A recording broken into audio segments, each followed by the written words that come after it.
at the Department of East Asian Studies, University of Delhi, and academic counselor here at IGNOU.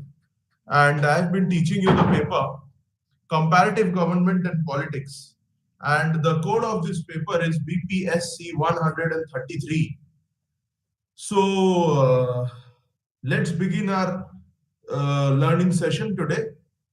So far in this paper, we have discussed the block 1, which was pertaining to, which consisted of 2 units, that is comparative analysis, nature and scope, and utility, and methods of comparative political analysis.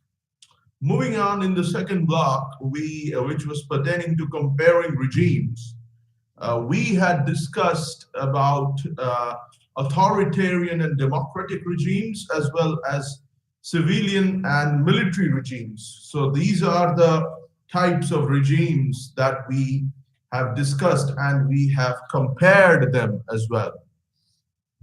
Moving on, in the third block, which was pertaining to forms of government, we have discussed parliamentary and presidential systems in the unit 5, and in the unit 6, we have discussed federal and unitary systems. Moving on, in the fourth block, which was pertaining to patterns of political participation and representation, we have discussed 3 units, that is political parties and party systems, pressure groups, and electoral processes. And we are right now doing the last block of this paper, which is pertaining to state in contemporary perspective. And so far in this block, in the previous class, we had discussed state in developed and developing countries and state civil society relations. In today's class, we shall be doing the last 2 units of this paper, which are pertaining to state in the era of globalization and contemporary debates on the nature of state. So these are the 2 units that we shall be doing in today's class. So let us begin with unit 12, that is state in the era of globalization. So globalization is a concept for which no standard definition can be given. This is because it stands for a tremendous diversity of issues and has been interpreted from a variety of theoretical and political positions. Yet scholars agree that it is a process that is supplanting the primacy of the state by transnational corporations and NGOs, eroding local cultures and traditions through a global culture and strengthening the dominance of a capitalist economic system. Hence, its importance lies in the change it has introduced in our traditional understanding of the state.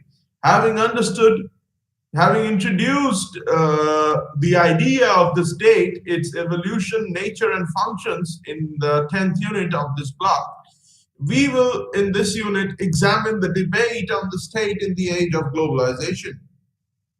The questions central in this debate are: is globalization associated with the demise of state power? Does contemporary globalization impose new limits to politics within nation states? Now, what is globalization? Globalization refers to the economic, political, and cultural processes through which the world is becoming more interconnected and interdependent, leading to the creation of a single world space or system. David Held and his colleagues define globalization as the widening, deepening, and speeding up of worldwide interconnectedness in all aspects of contemporary social life, from the cultural to the criminal, the financial to the spiritual. The main actors involving in the process of globalization are nation states, individuals, multinational corporations, international organizations, NGOs, institutional investors, criminal organizations, mass media sources, etc. It has a dialectical nature in the form of different oppositions, such as globalization, localization, unification, polarization, integration, marginalization, cultural homogenization and cultural heterogenization, Americanization and westernization, and McDonaldization and versus indigenization. So there is considerable difference of opinion among scholars about its impact. Yet there exists a shared belief that globalization is taking place and is affecting the state. A pattern of interconnectedness has always existed since the rise of the modern state in the 15th century, where internal politics was affected by international events and developments. This is reflected in the writings of Hugo Grotius and Immanuel Kant, who argued that states existed within the society of states and international law and focused upon cooperation and coexistence of states.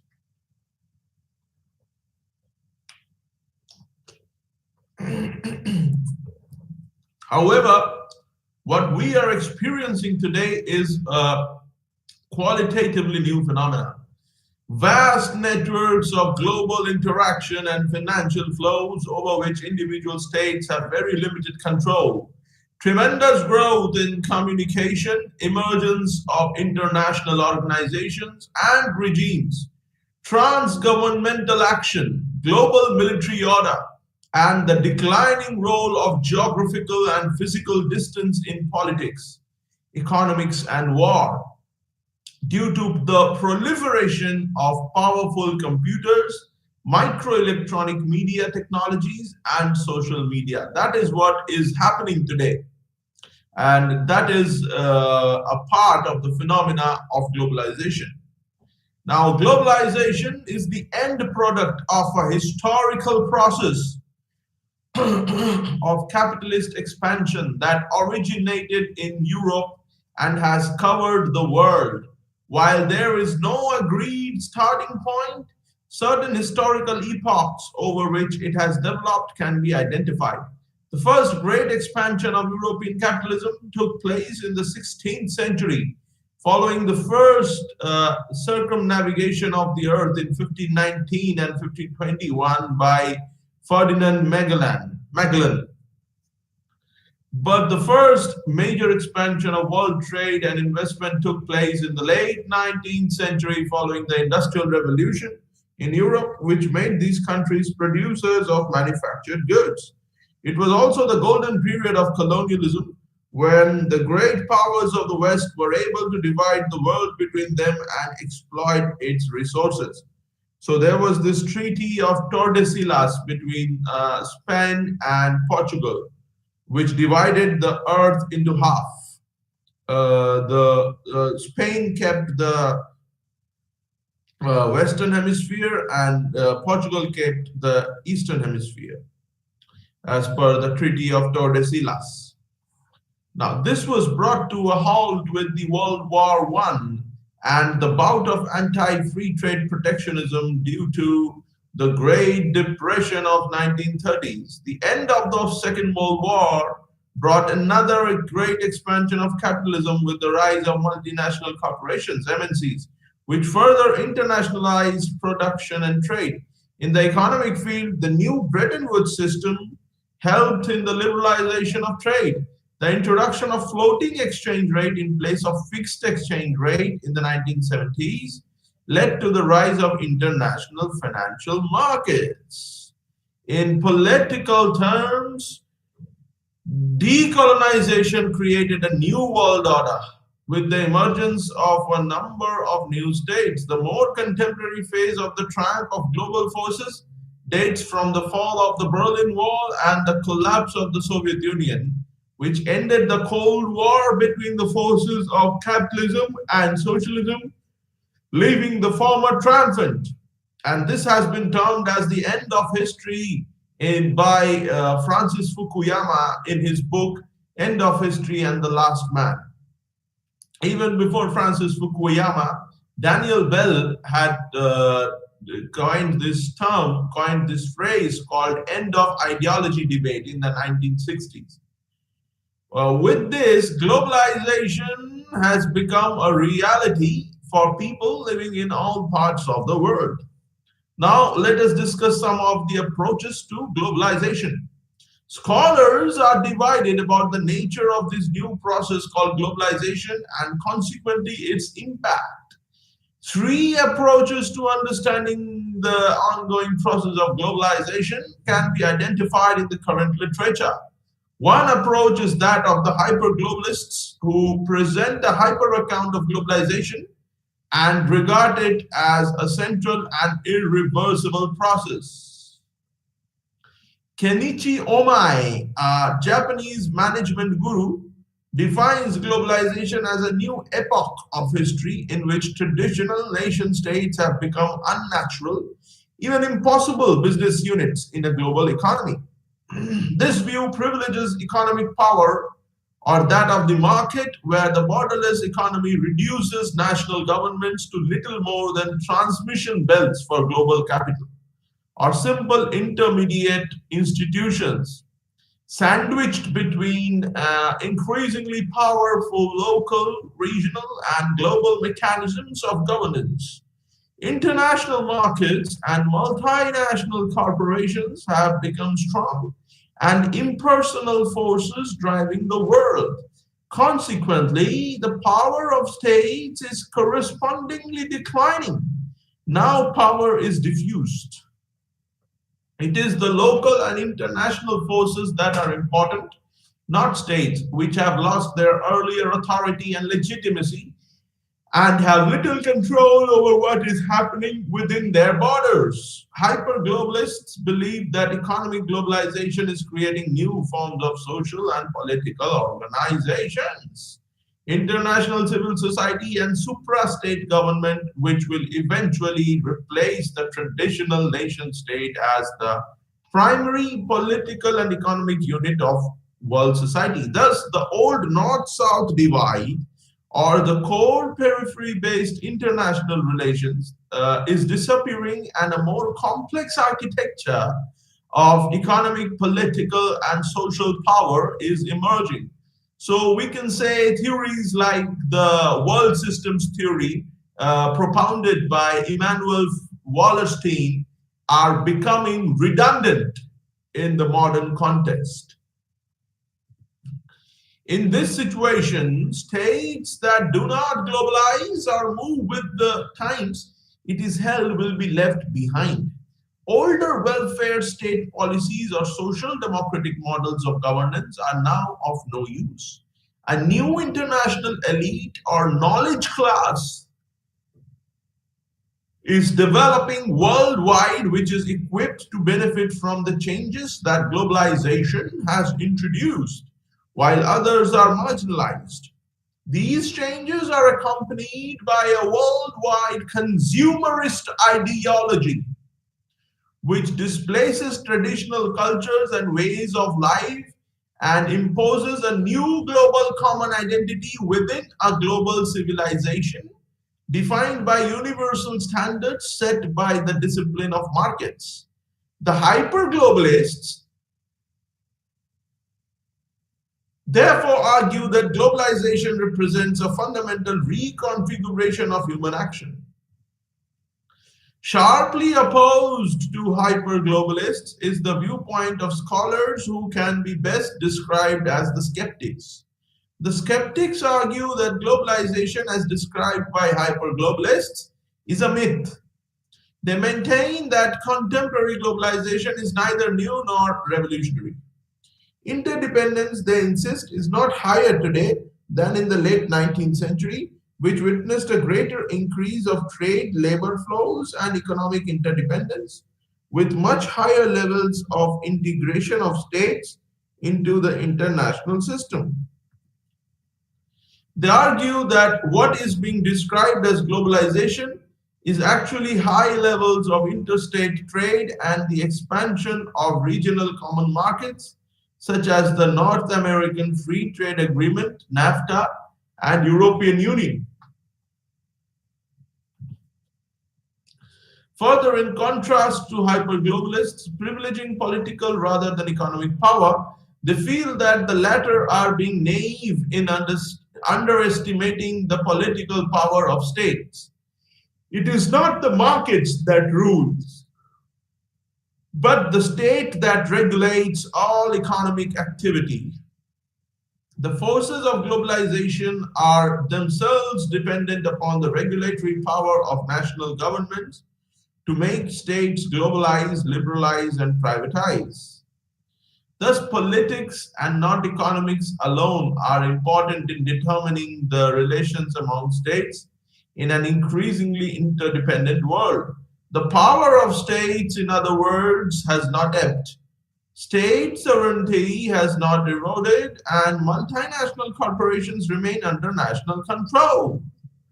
In fact, some feel that globalization is a byproduct of the multilateral economic order created by the United States in the post Second World War period. Others feel that it is a new phase of Western imperialism in which there has been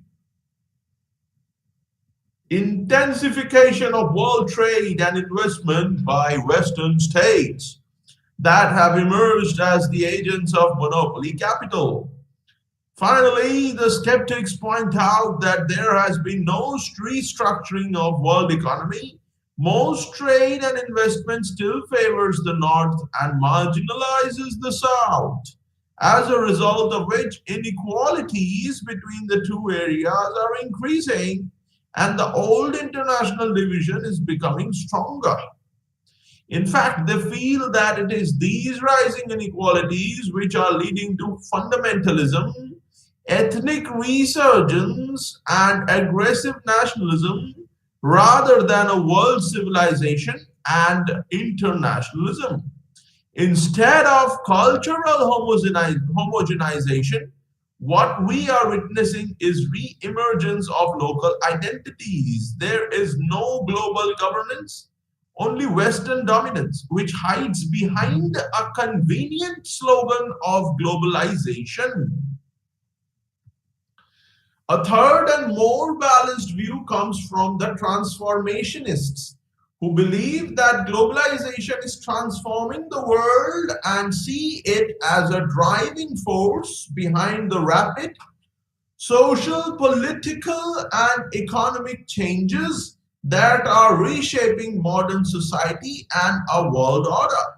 In such a system, there is no longer a clear distinction between international and domestic, external and internal affairs. In this account, globalization is conceived as a powerful transformative force which is responsible for a massive shakeout of societies, economies, institutions of governance, and world order. However, the direction of this shakeout remains uncertain since globalization is an essentially contingent historical process replete with contradictions. Rather than putting forward a fixed ideal type, transformationalists emphasize that globalization is a long-term historical process that is inscribed with contradictions and significantly shaped by conjectural factors. Yet they do believe that contemporary patterns of global economic, political, military, technological, and cultural flows are historically unprecedented. They argue that virtually all countries in the world, if not parts of their territory, and all segments of their society are now functionally part of that larger or global system in one or more respects. This does not mean the arrival of a global society. Rather, globalization is associated with new patterns of stratification in which some states, societies, and communities are becoming increasingly enmeshed in world order, while others are becoming increasingly marginalized. Thus, at the core of globalization debate is a belief that it is reconstituting or re engineering the power, functions, and authority of national governments, while not disputing that states still retain the ultimate legal claim to effective supremacy over what occurs within their territories. This is juxtaposed to varying degrees with the expanding jurisdiction of institutions of international governance. Important examples include the European Union and World Trade Organization, where sovereign power is now divided between international, national, and local authorities. Globalization is therefore associated with a transformation or an unbundling of the relationship between sovereignty, territoriality, and state power. Thus, a new sovereignty regime is displacing traditional conceptions of statehood as an absolute, indivisible, territorially exclusive, and zero sum form of public power. Consequently, sovereignty, state power, and territoriality stand in a more complex relationship to each other today than they did in the epoch in which the modern nation state was being formed. A different and critical viewpoint is put forward by the neo Marxists about the origins and nature of globalization and its impact, particularly on the developing world.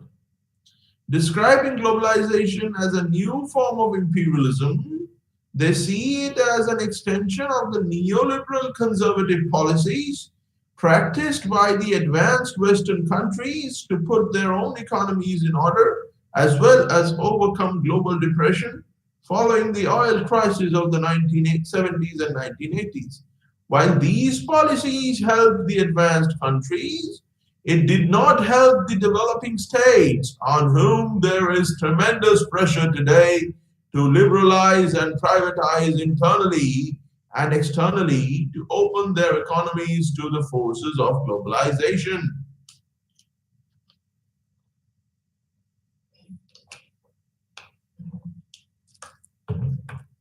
For the developing world, globalization is a part of the debt crisis of 1980s, which led to structural adjustment programs, SAPs. Many of them, with the drying up of official aid in this period, borrowed heavily from commercial multinational banks, which were flush with petrodollars at that time. Inability to repay debts by some countries, for example, Mexico in 1982, led to conditionalities by the International Monetary Fund and multilateral banks. Borrowing countries were pushed to adopt structural adjustment programs, which involved many changes, such as rolling back of the state, removal of trade barriers, and emphasis on export-led growth, regional price controls, etc.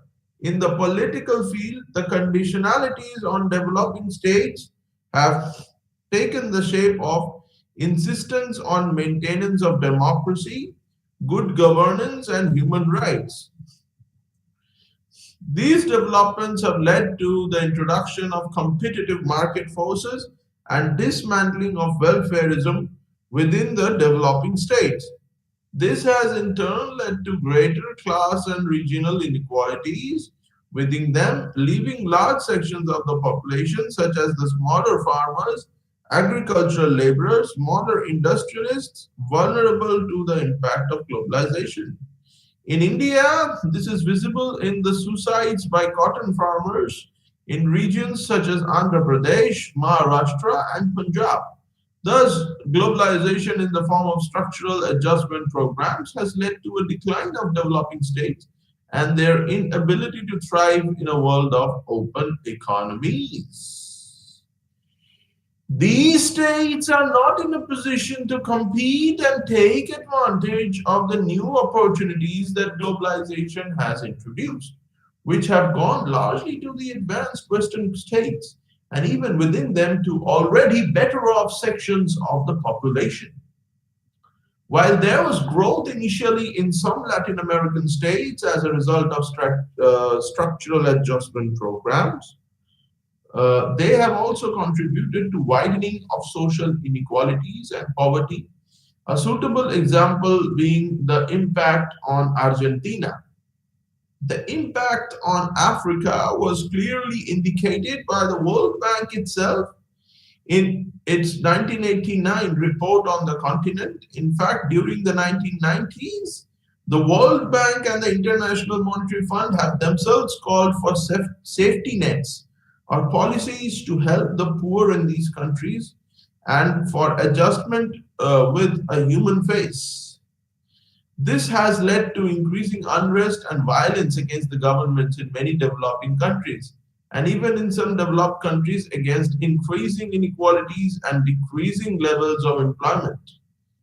Andre Gundar Frank has recently pointed out that the impact of globalization and structural adjustment programs has proved dependency theory correct. Paradoxically, however, the theory is hardly used today in studies on globalization. Thus, globalization is a force that does not affect all states in the same manner. Even within states, it can affect different sections of the population differentially, depending on their ability to face competitive markets. So we have finished the 12th unit. Now we shall be discussing the 13th unit, which is pertaining to contemporary debates on the nature of state. The state is of central importance in political science, despite the fact that we come into contact with different aspects of state in our daily everyday lives. The state is a deeply contested and ambiguous concept. As David Held, the British political scientist, pointed out, the state appears to be everywhere, regulating the conditions of our lives from birth registration to death certification. Yet the nature of the state is hard to grasp.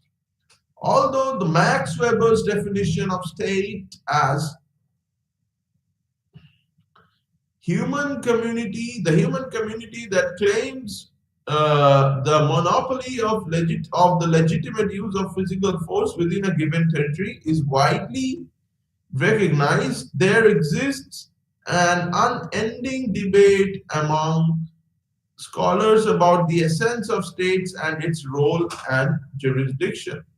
So, Max Weber's definition of state as the human community that claims the monopoly of the legitimate use of physical force within a given territory, although it is widely recognized, yet there exists an unending debate among scholars about the essence of the state and its role and jurisdiction.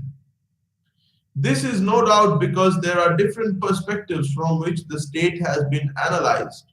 Focusing on the diverse debates on the nature of state, this unit seeks to address the questions of role and jurisdictions of state, state neutrality and autonomy, individual freedom, and the issue of relationship between state and civil society. Traditional debates for much of the 19th and 20th centuries, what is popularly called the state debate, has been dominated by four competing theoretical perspectives: classical liberalism, modern liberalism, classical pluralism, and classical Marxism. Though all these perspectives have since run into problems, they continue to set the basic terms of reference for all approaches and perspectives of the state. It is therefore important that we familiarize ourselves with these traditional perspectives before venturing into the contemporary debates on the nature of state. Now, if we talk about classical liberalism, although liberalism as a political philosophy has a longer history than most political ideologies, as a political program, liberalism came into existence in the 19th century. Both as a philosophy and as a political program, The core values of liberalism are individualism, rationality, freedom, choice, constitutionalism, consent, and toleration. All the versions of liberalism, classical, modern, and neoliberal, share these values. However, there exists a disagreement, particularly between the classical and modern liberals, about the meaning of freedom, role of state, and the ways of for realizing the freedom. Initially, liberalism as a political philosophy and political program emerged in the form of what is called classical liberalism. The classical liberalism found expression in contractual tradition of Thomas Hobbes and John Locke, economic theory of Adam Smith and David Ricardo, social theory of Herbert Spencer, utilitarian tradition of Jeremy Bentham and James Mill, individualist theory of John Stuart Mill, and teleological theory of Thomas Paine. Its central assumption is that the individual as a rational and egoistic being is the best judge of his interests, and so his freedom lies in leaving his private realm free from the interference of state. Any form of state intervention in his private realm is violation of his freedom. In their pursuit of individual liberties, classical liberals argue for a minimal state, or what John Locke calls a night watchman state. This negative conception of state became the ideological foundation for the emerging laissez-faire capitalism. Classical liberals argue for a minimal but not for a stateless society. They maintain that state is what Thomas Paine calls a necessary evil, or what Herbert Spencer describes an unfortunate but necessary committee of management. For them, state is necessary in the sense that it has the capacity of establishing and maintaining the environment necessary for the enjoyment of freedom. And it is evil in the sense that it tends to sacrifice the individual freedom at the altar of collectivism and welfarism. In other words, in the classical liberals' conception, state's role is limited to the maintenance of international law and order and the protection of society against external aggression. This is justified on the ground that minimal state action maximizes individual freedom and vice versa.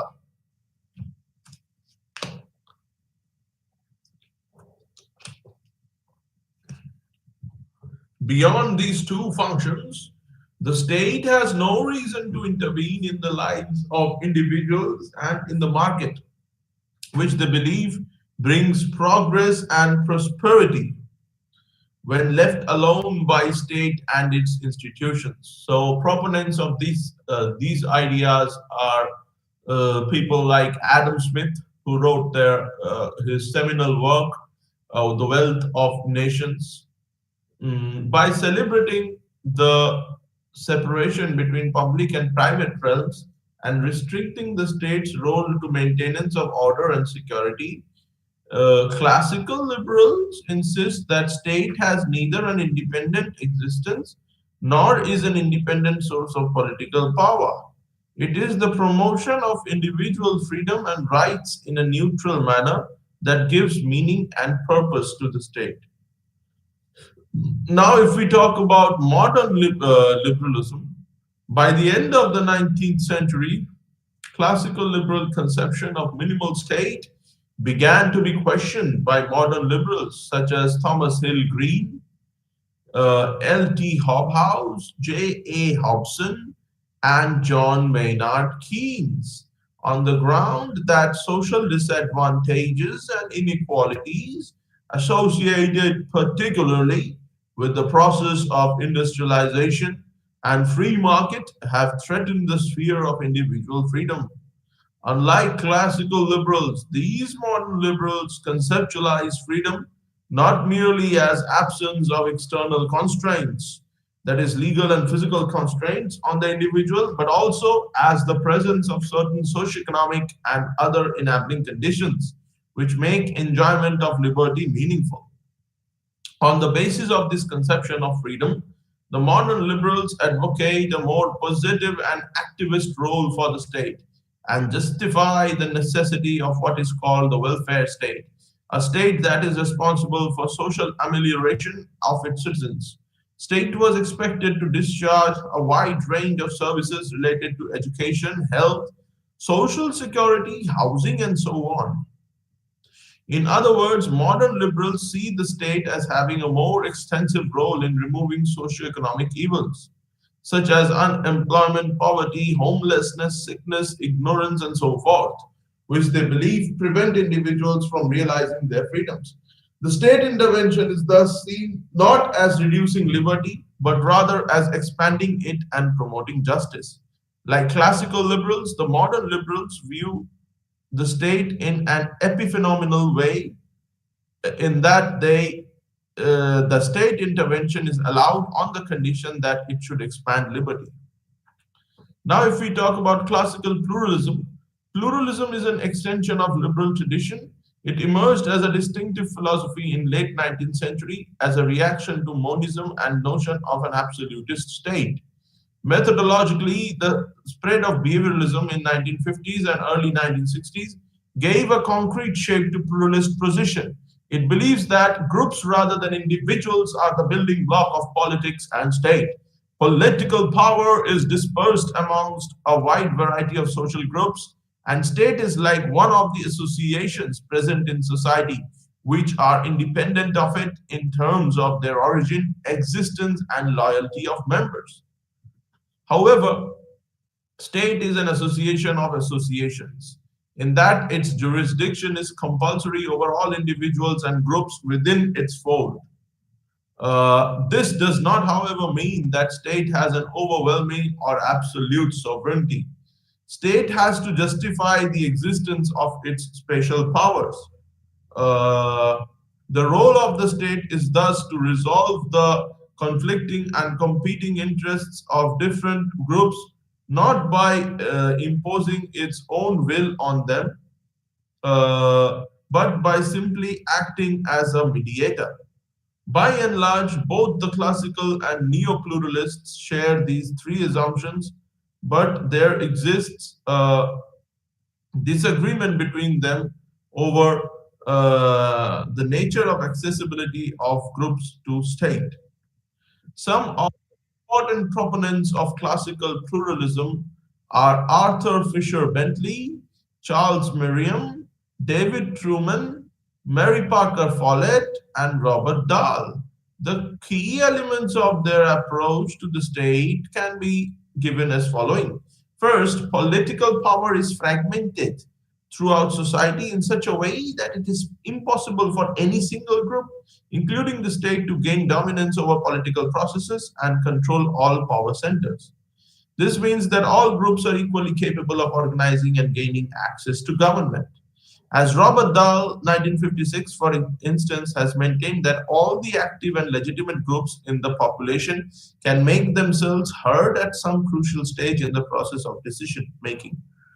Secondly, state is a neutral institution in the sense that as a neutral arbiter, state processes the demands laid upon it by the equally influential groups in an impartial way. The state does not have an interest of its own, and so it does not dispense favors to any particular interest or group. Lastly, by recognizing the existence of multiple power centers and celebrating the influence of group on political processes, the classical pluralists advocate a limited state whose role is to simply process demands laid upon it by different groups. It means that state is not an independent source of political power and does not have that form of autonomy as proposed by the modern state concept. Classical Marxism. Marxism as a dominant political philosophy and ideology has emerged in the 19th century as a thought-provoking critique of liberal capitalist tradition. Marxism is associated in its earliest form, classical Marxism, with the work of Karl Marx and his lifelong associate Friedrich Engels. The primary assumption of classical Marxism is that the base consisting of the economy, the economic mode of production, determines the superstructure consisting of social, political, intellectual, religious, and legal systems.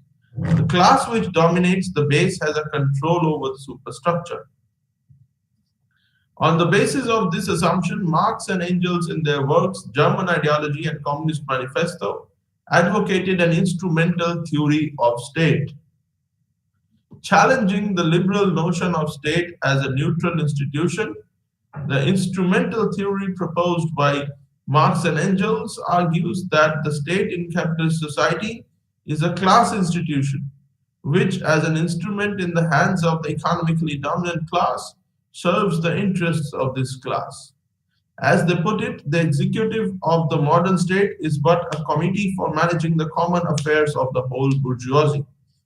So Karl Marx described this in his book, The 18th Brumaire of Louis Bonaparte. So he called the state as an executive committee of the bourgeois.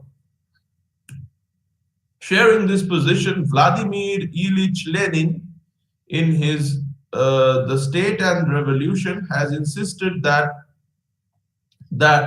state in capitalist society is an instrument for the oppression of the exploited class. In his words, the state is an organ of class rule, an organ for the oppression of one class by another. Ralph Miliband, who is a neo-Marxist associated with the Frankfurt School, in his State in Capitalist Society 1969, too advocated an instrumental theory as a critique of classical pluralists' assumption that there are no predominant groups or interests within society and no class dominates the political process. He argued that most of the decision-making positions in major state structures, that is government, military, administration, police, and so forth, are controlled by dominant economic class, and therefore the state in the Western capitalist societies is not a neutral mediator amongst different social interests.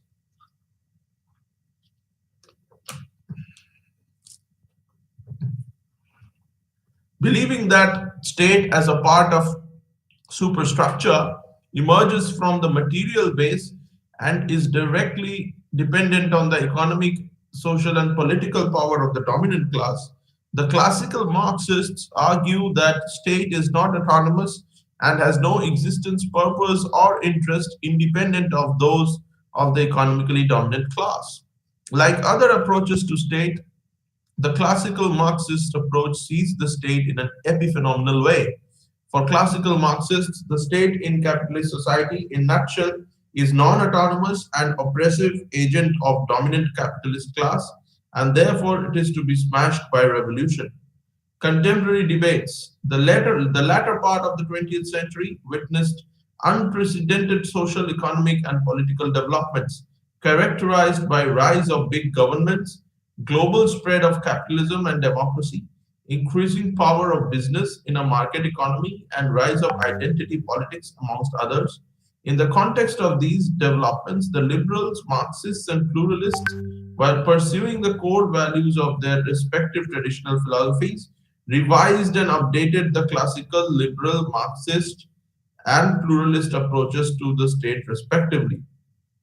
In addition, new theoretical positions have emerged in the form of feminism, communitarianism, and multiculturalism, which usually theorize the state beyond the liberal and Marxist perspectives to the state. The question of as what is the nature of state is constantly under debate and discussion in contemporary political theory. The neoliberalism, neo-Marxism, neo-pluralism, feminism, communitarianism, and multiculturalism are the central perspectives, among others, which are engaged competitively in a debate on the nature of state in contemporary times. Neoliberalism is associated with the work of free market economists such as Friedrich von Hayek and Milton Friedman, and libertarian political philosophers such as Robert Nozick and Isaiah Berlin. As a revised version of classical liberalism, the neoliberalism emerged in 1970s as a critique of modern liberals' notion of interventionist welfare state that dominated the political landscape for much of the 20th century. At the core of its philosophy and political program are the ardent faith in atomistic individualism, free market economics, competitive capitalism, and absolute right to ownership of property. Neoliberalism treats liberty as a primary value and economic freedom as prerequisite for other freedoms. In the light of these beliefs, the neoliberals advocate a minimal state and argue that in contrast to classical pluralist position, state is not neutral but serves its own interests. Criticizing the welfare state as a principal threat to individual liberty and cause of economic and other crises, Hayek and Friedman argue that market is efficient and productive, guarantor of individual liberty and widespread growth and prosperity, and solver of all problems. Market delivers these virtues and benefits only when state interventions are limited, and its role is limited to maintenance of such conditions as the encouragement and promotion of privatization, public expenditure reductions, tax cuts, deregulation, and reduced welfare provisions, in which competitive capitalism can operate successfully. They therefore call for rolling back the frontiers of the state and giving greater autonomy to market forces. Influenced by their ideas, the former British Prime Minister Margaret Thatcher and the former American President Ronald Reagan gave a practical shape to neoliberal program. So, in case of Ronald Reagan, it was called Reaganomics. By the early 1980s, international economic institutions began to design policies on the lines of neoliberal program. Pursuing the Lockean tradition, Robert Nozick, in his Anarchy, State and Utopia, has criticized John Rawls' egalitarian liberal philosophy by arguing that state-directed welfare provisions and redistributive scheme aiming at enlarging inequality violate individuals' liberty and therefore are unjust, as he has insisted that taxation of earnings from labor is on par with forced labor. Robert Nozick sees minimal state limited by the side constraints of natural rights. Each person is the morally rightful owner of his own person and powers as morally justifiable solution for protecting individuals' right to ownership of property, which for him is absolute and inviolable. He has conceptualized the discussion and the jurisdiction and necessity of minimal state in the following words. Our main conclusions about the state are that a minimal state limited to the narrow functions of protecting against force, theft, fraud, enforcement of contracts, and so on is justified, that any more extensive state will violate the person's rights not to be forced to do certain things and is unjustified, and that the minimal state is inspiring as well as right. Now let us talk about neo-Marxism. So neo-Marxism is a revised and updated version of Marxism which rejects the classical Marxism's assumption of economic determinism and reductionism in favor of a relative autonomy of the superstructure. In the context of social, economic, and political developments that occurred in the 20th century, Antonio Gramsci, Louis Althusser, George Lucas, and Nikos Poulantzas had refined the base superstructure formulation, representing that the political, cultural, and ideological structures as part of superstructure possess a relative autonomy within a loosely defined determination in the last instance by the economic mode of production, that is the base. This position of neo-Marxists in relation to base superstructure relationship has led them to argue that in contrast with classical Marxist position, state as the part of superstructure is not merely an instrumental category in the hands of economically dominant class, but rather is relatively autonomous and can bring changes in the base. Let us try to understand the neo-Marxist approach to state through Poulantzas' conception of state and class in capitalist society.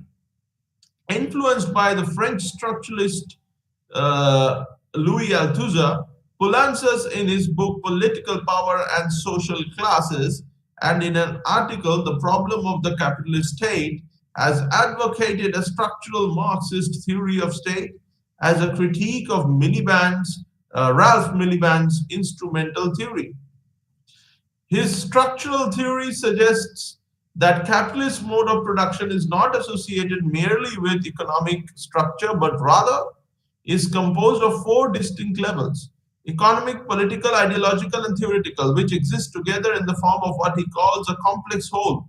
Each level is relatively autonomous. The political, that is, state and ideological levels influence the economic level, although in the last instance, it is the economic level which plays the determinant role.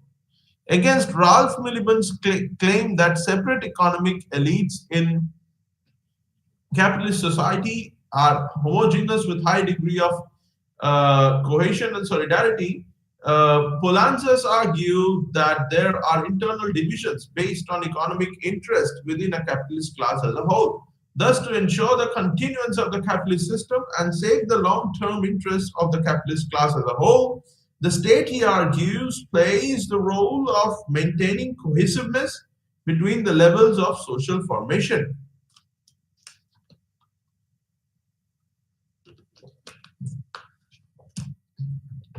In this sense, that Poulantzas and other neo-Marxists hold that the state has a relative autonomy in capitalist society. This position was accepted by Ralph Miliband in his subsequent writings, such as Marxism and Politics.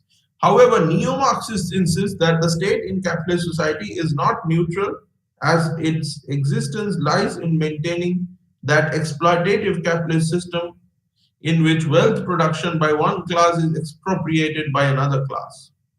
Neo-Marxists also maintain that capitalist system and state are maintained not simply through coercion, but also and principally through consent, which is generated through what Antonio Gramsci calls bourgeois hegemony, or what Louis Althusser describes ideological state apparatus, both of which consist of such spheres of civil society as the media, educational institutions, religion, art and literature, family, advertising, and so on.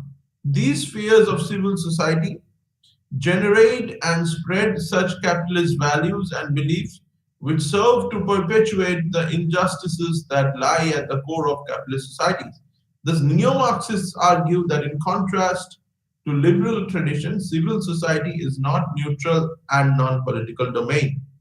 Now let us discuss about neo-pluralism. Neo-pluralism is a revised version of pluralism that has emerged in the 1970s in the wake of criticism launched against the tradition of classical pluralism by neoliberals, elite theorists, and Marxists. It shares the classical pluralist assumptions that groups are the building block of political process and state is fragmented, but recognizes that particular groups, especially business corporations, dominate politics. The neo-pluralists like Charles Lindblom and J.K. Galbraith maintain that in contrast to classical pluralism, all groups are not equally powerful or able to exert equal influence over public policy making, and all interests do not have equal importance before public policy makers. In a capitalist economy, where business corporations enjoy a clear advantage compared to other groups. Lindblom, in his Politics and Markets, celebrates the classical pluralist notion of the state as fragmented, but then insists that businesses enjoy a privileged position in that fragmented state. In capitalist economy, the government, in order to realize its goal of economic growth and gain, electoral popularity becomes dependent on business resources. This, he argues, provides considerable space to the business corporations to advance their interests and shape state policies.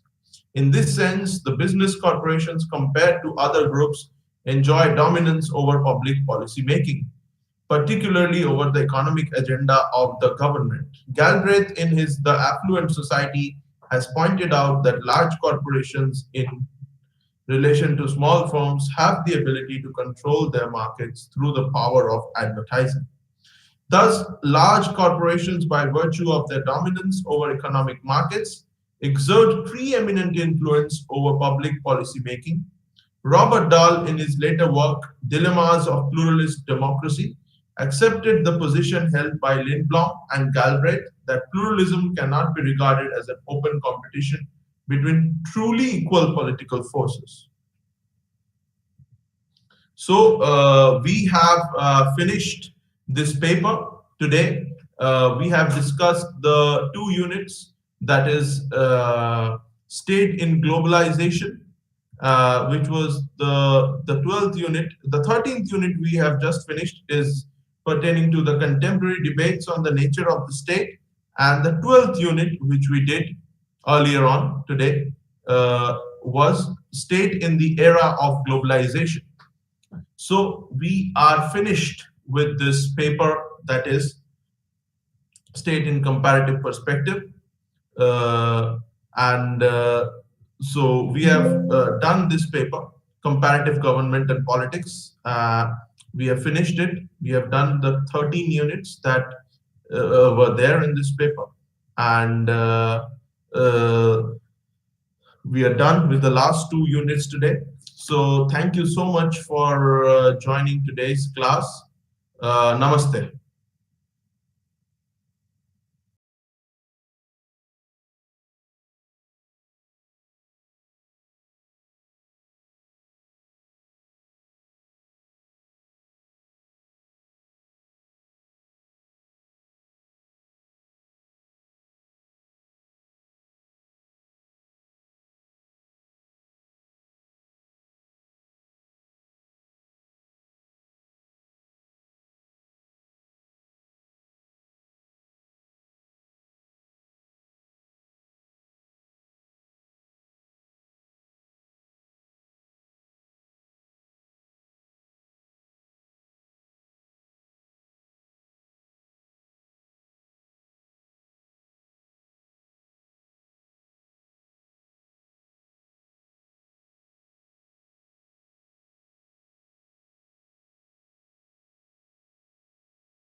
Good morning to all. I am Dr. Krishna, Academic Counselor in Sociology. ఈరోజు మనము PSOG 176 economy and society అనే book నుంచి unit number 2 approaches formalism and substantivism అనే lesson గురించి తెలుసుకుందాం. దీనికి మనం తెలుగులో విధానాలు ఫార్మలిజం మరియు సబ్స్టాంటివిజం అనే లెసన్ గురించి మనము కూలంకషంగా తెలుసుకున్నాం. ఈ ఫార్మలిజం అండ్ సబ్స్టాంటివిజం అనేది హంగేరియన్ ఆర్థిక చరిత్రకారుడు కార్ల్ పొలానీ అనే ఒక ఆర్థిక శాస్త్రవేత్త ఈ పద్ధతిని ప్రవేశపెట్టారు. ఇది వాస్తవిక హేతుబద్ధత మరియు ఆర్థిక వ్యవస్థ గురించి సమీక్ష చేస్తూ ఉంటుందన్నమాట. అనేక రూపాలలో కార్ల్ పొలానీ వాస్తవిక హేతుబద్ధత అంటే ఏంటి, దీనికి ఆర్థిక వ్యవస్థ యొక్క సమన్వయము ఏ విధంగా ఉన్నదనేది ఈ లెసన్ ద్వారా మనము అనేక విషయాలు హేతుబద్ధత ఆర్థిక వ్యవస్థ యొక్క లింక్స్ అనేది మనము తెలుసుకుందాం అన్నమాట. ఈ యొక్క విధానాలలో ఈ కార్ల్ పొలానీ ఒక ప్రముఖ ఆర్థిక శాస్త్రవేత్తగా ఎంతో ప్రముఖంగా ప్రపంచవ్యాప్తంగా అనేక విషయాలని తెలుసుకున్నారనేది మనం చెప్పుకోవచ్చు అన్నమాట. పెట్టుబడిదారీ వ్యవస్థ యొక్క సార్వత్రిక మరియు సహజత్వం యొక్క ఈ యొక్క విపులాన్ని ఈ యూనిట్ మనకి పరిచయం చేస్తూ ఉంటుంది. ఎకానమీ, ఆంథ్రోపాలజీ మరియు సోషియాలజీ యొక్క ఇద్దరు శిష్యుల్లో దీనిపై అనేక విధాల చర్చిస్తూ ఉంటామన్నమాట. ఫార్మలిస్ట్ అండ్ సబ్స్టాంటివిస్ట్ యొక్క స్కూల్ ఆఫ్ థాట్ కింద ఇది ప్రారంభించి ఈ యూనిట్ మనకి అనేక విషయాలని ఆర్థిక పరంగా బోధిస్తూ ఉంటుంది అనేది చెప్పుకోక తప్పదన్నమాట. ఆ తర్వాత ఈ యొక్క ఫార్మలిజం మరియు సబ్స్టాంటివిజం అనేది 1950 మధ్యకాలం నుంచి 2 గ్రూపులుగా విడిపోయి నా ఎకనామిక్ ఆంథ్రోపాలజీలోని 2 ఆలోచన విధానాలను ఇది సూచిస్తూ ఉంటుంది. ఫార్మల్ మరియు సబ్స్టాంటివిజ్ ఆర్థిక వ్యవస్థ మధ్య వ్యత్యాసాన్ని హంగేరియన్ ఆర్థిక చరిత్రకారుడైన ఈ పొలానీ మొదటిసారిగా ప్రతిపాదించారు. ఈ యొక్క జర్మన్ సోషియాలిస్ట్ మ్యాక్స్ వెబర్ యొక్క పని మీద అధికారము మరియు మధ్య తేడాను గుర్తించారు పొలానీ. వాస్తవిక హేతుబద్ధత ఆర్థిక వ్యవస్థ 2 పదాలని నిర్వచించవచ్చని కార్ల్ పొలానీ వాదించారన్నమాట. ఈ భేదము 2 పాఠశాలల ఏర్పాటుకు దారితీసింది అనేది మనం చెప్పుకోవచ్చు. ఎకనామిక్ ఆంథ్రోపాలజీ మరియు sociology of the school of థాట్లో ఈ యొక్క ఆర్థిక వ్యవస్థ యొక్క పొలానీ భావాలను మనము అనేక కోణాలలో తెలుసుకోవడానికి వీలవుతూ ఉంటుంది. ఎకానమిక్ ఆంథ్రోపాలజీ మరియు సోషియాలజీ పై సబ్స్టాంటివిస్ట్ మరియు లాంఛనప్రాయ విధానాలు 2 వివాదాల ఆధారంగా ఆలోచించబడ్డాయి అని ఇక్కడ మనము గుర్తించగలగాలి. ఫార్మలిజం అనున్నది మరియు తార్కిక ఆలోచన విధానంపై ఆధారపడి ఉంటుంది. అయితే సబ్స్టాంటివిజం వివరణాత్మకమైన మరియు అనుభవంపై నిర్మించబడింది అనేది తెలుసుకోవాలి. ఈ యొక్క ఫార్మలిస్ట్ ధోరణి అనేది వ్యక్తులను గరిష్టీకరించే హేతుబద్ధత యొక్క ఆలోచనపై ఆధారపడి ఉంటుంది. అయితే ఈ పొలానీతో సహా సబ్స్టాంటివిస్టులు ఆర్థిక వ్యవస్థ సామాజిక సాంస్కృతిక సందర్భాలలో పొందుపరచబడిందని ఇతనితో వాదించారు. అయితే పొలానీ ఆలోచనలు ఆర్థిక మానవ శాస్త్రంలో సబ్స్టాంటివిస్ట్ ఓరియంటేషన్ అనే పిలువబడే కొత్త ఆలోచన పాఠశాల పుట్టుకకు ఇవి దారితీశాయనేది మనము గ్రహించాలి. వీరిలో ప్రముఖ సభ్యులైన యొక్క బొహాన్సన్ మరియు కెరాస్కో, లూయిస్, ఈ యొక్క ఎర్లే, మ్యారీ డొగెలియన్, క్లాడ్, మూర్జా అండ్ మార్షల్, ఎరిన్ నోక్స్ మరియు జార్జ్ డాల్సన్ ఈ క్రింది విభాగాలలో అధికారిక మరియు వాస్తవిక ఆర్థిక వ్యవస్థ అర్థాలను ఈ యొక్క శాస్త్రవేత్తలందరూ అనేక వేరు వేరు విధానాల్లో వారు వివరించారనేది మనం చెప్పుకోవచ్చు అనమాట. వీరందరూ కూడా ఈ యొక్క ఫార్మలిజం, సబ్స్టాంటివిజం మీద అనేక పరిశోధన పద్ధతులను చేసి అనేక నూతన అభిప్రాయాల్ని వెలిబుచ్చారు. ఇప్పుడు మనము ఫార్మలిజం అంటే ఏంటో తెలుసుకుందాం. ఈ యొక్క ఫార్మలిజం అనేది పెట్టుబడిదారీ ఆర్థిక వ్యవస్థ. ఈ యొక్క ఆర్థిక వ్యవస్థ సూత్రాలతో నిరంతరము ముడిపడి ఉంటుంది. ఇది పెట్టుబడిదారీ పూర్వ ఆర్థిక వ్యవస్థ నుంచి చాలా భిన్నంగా కూడా ఉంటుంది. పెట్టుబడిదారీ ఆర్థిక వ్యవస్థ యొక్క సూత్రాలు సార్వత్రికమైనవిగా పరిగణించబడుతూ ఉంటాయి. తద్వారా పారిశ్రామికేతర ఆర్థిక వ్యవస్థలను మార్కెట్ ఆర్థిక వ్యవస్థ సూత్రాలను లోబడి ఇవి నడుచుకుంటూ ఉంటాయి. ప్రధానంగా పెట్టుబడిదారీ మార్కెట్ సమాజాల అధ్యయనం నుంచి ఉద్భవించిన నియో క్లాసికల్ ఆర్థిక సిద్ధాంతం యొక్క అధికారిక నియమాలు పెట్టుబడి ఏతర ఆర్థిక వ్యవస్థ యొక్క స్వభావము మరియు అనేక విధానాలను వివరించడానికి ఉపయోగించవచ్చని ఫార్మలిస్టిక్లు వాదించారు. అయితే ఉదాహరణకు తీసుకున్నట్లయితే ఫార్మలిస్టుల్లో ఒకరైన మెల్విరే అనే ఆర్థిక శాస్త్రవేత్త, ఒక అమెరికన్ ఆంథ్రోపాలజిస్ట్ తన పుస్తకంలో the economic life of primitive పీపుల్స్లో ఈ స్థానాన్ని ఆమోదించారు. కొరత మరియు ప్రవర్తన పెంచుకోవటంలో విశ్వవ్యాప్తక లక్షణము అని ఆయన పేర్కొన్నారు. ఈ వేర్వేరు లక్ష్యాలను సాధించడానికి ప్రతి చోట ఒకే సాధనాలను వర్తించబడుతూ ఉంటాయి. ఈ యొక్క ఫార్మలిస్టిక్ లక్షణాల గురించి మనము అనేక కోణాల్లో తెలుసుకుందాం. ఈ విధంగా ఈ యొక్క ఫ్రీ ఇండస్ట్రియల్ మరియు ఇండస్ట్రియల్ ఎకనామిక్స్ అనే ప్రక్రియ పద్ధతిలో ఈ ఫార్మలిస్ట్ ప్రక్రియ పద్ధతి ఎలా ఉందో ఇప్పుడు మనం తెలుసుకుందాం.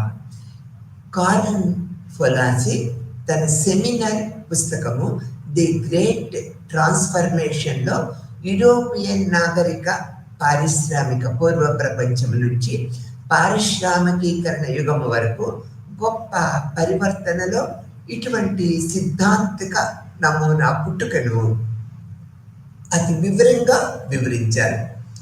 పారిశ్రామిక విప్లవము అనేది ఉత్పత్తి పద్ధతిలో గణనీయమైన మార్పులు సూచిస్తూ ఉంటుంది మరియు దానితో పాటు ఆలోచనలు, భావజాలాలు మరియు సామాజిక మరియు ఆర్థిక విధానాలలో కలిగిన మార్పులను ఇది సూచిస్తూ ఉంటుంది.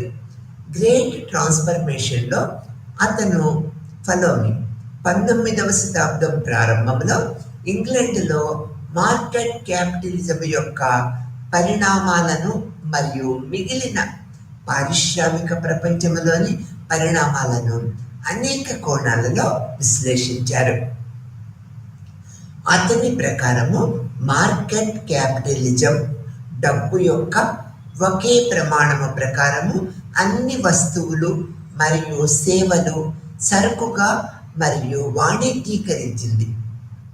అయితే పెట్టుబడిదారీ పూర్వ ఆర్థిక వ్యవస్థలో అది డబ్బు ఆర్జించబడలేదు లేదా వాణిజ్యీకరించబడలేదు అనేది కూడా మనం గుర్తించాలి. కానీ సామాజిక సంబంధాలలో ఇది మినిగిపోయి ఉంది. పెట్టుబడిదారీ పూర్వ ఆర్థిక వ్యవస్థలకు మార్కెట్లు లేవని దీని అర్థం కాదనమాట. అయితే అవి సరఫరా మరియు డిమాండ్ శక్తులపై ఆధారపడి స్వీయ నియంత్రణ మార్కెట్ నిబంధనల చేత నియంత్రించబడలేదు. వస్తువులను సరుకుగా మార్చటంలో పాటు మార్కెట్ పెట్టుబడిదారీ విధానం కూడా శ్రమను సరుకుగా మార్చింది అని పొలాని దృష్టిలో పెట్టుబడిదారీ విధానము సమాజము మరియు మానవ విలువలపై లాభాలను మరియు మార్కెట్ పెంచింది అని అభిప్రాయపడ్డారు. ప్రతిదానికి అంటే ఇక్కడ భూమి మరియు శ్రమ తీసుకురావటానికి మరియు విక్రయించటానికి సరుకుగా మార్చింది. అతనికి మార్కెట్ ఎకానమీ అనేది ఒంటరిగా మార్కెట్లచే నియంత్రించబడే మరియు నిర్దేశించబడిన ఆర్థిక వ్యవస్థగా పొలాన్ని పేర్కొన్నారు. మరియు భూశ్రమ మరియు డబ్బు యొక్క కల్పిత సరుకుల మీద నిర్మించబడిందని అభిప్రాయపడ్డారు. మార్కెట్ ఆర్థిక వ్యవస్థలో సమాజము మార్కెట్ చట్టాలకు లోబడి ఉంటుంది. ఆర్థిక శాస్త్రము అభివృద్ధి చెందిందని అతను భావించారు. మార్కెట్ క్యాపిటలిజంతో పాటు దాని సేవకుడు మరియు పెట్టుబడిదారీ విధానాన్ని కొనసాగించడంలో సహాయపడే వ్యవస్థలో అది ఒక భాగము మాత్రమే అని, మార్కెట్ క్యాపిటలిజంతో పాటు మార్గాలు కూడా అనేకం ఉన్నాయనేది అభిప్రాయపడ్డారు పొలాని. ఆ తర్వాత మనము ఈ యొక్క కార్నెల్ పొలాని మరియు స్వీయ నియంత్రణ మార్కెట్ మీద అతని యొక్క అభిప్రాయాలను మనము అనేక కోణాలలో తెలుసుకుందాము. 19వ శతాబ్దంలో పారిశ్రామిక విప్లవము అన్ని ఆర్థిక పరిస్థితులకు లోబడి ఉండాలనే ఆలోచనలో ఉదారవాద విశ్వాసాన్ని ఆలోచన పనులను ఉత్పత్తి చేసిందని ఆయన వాదించారు. ఉదాహరణకు తీసుకున్నట్లయితే సాంప్రదాయ రాజకీయ ఆర్థిక వ్యవస్థ యొక్క తండ్రిగా పరిగణించబడే ఆడమ్ స్మిత్ మార్కెట్లను నియంత్రించడంలో డిమాండ్ మరియు సరఫరా శక్తులు అదృశ్య హస్తముగా పనిచేశాయని ప్రతిపాదించారు. ఈ యొక్క వర్క్షాప్ ఆఫ్ ది వరల్డ్గా ఇంగ్లాండ్ యొక్క ప్రముఖ పాత్రలో భాగంగా స్వీయ నియంత్రణ మార్కెట్ లేదా స్వేచ్ఛా మార్కెట్ యొక్క నమ్మకాలు ప్రపంచ ఆర్థిక వ్యవస్థను ఆర్గనైజింగ్ సూత్రాలుగా మారాయి. స్వీయ నియంత్రణ అని మార్కెట్ కింద థీసిస్లను పొలాన్ని తిరస్కరించారు. ఆ తర్వాత స్వీయ నియంత్రణ మార్కెట్ అనేది ఒక అపోహ అని ఆయన వాదించారు, ప్రతిపాదించారు.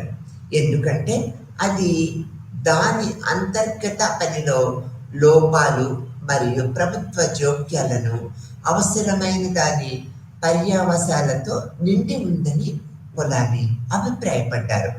అతనికి స్వేచ్ఛా మార్కెట్ లేదా స్వీయ భావజాలము మార్కెట్లను నియంత్రించటము పెట్టుబడిదారులను ప్రత్యేక ఆసక్తిని కలిగిస్తూ ఉన్నదన్నమాట.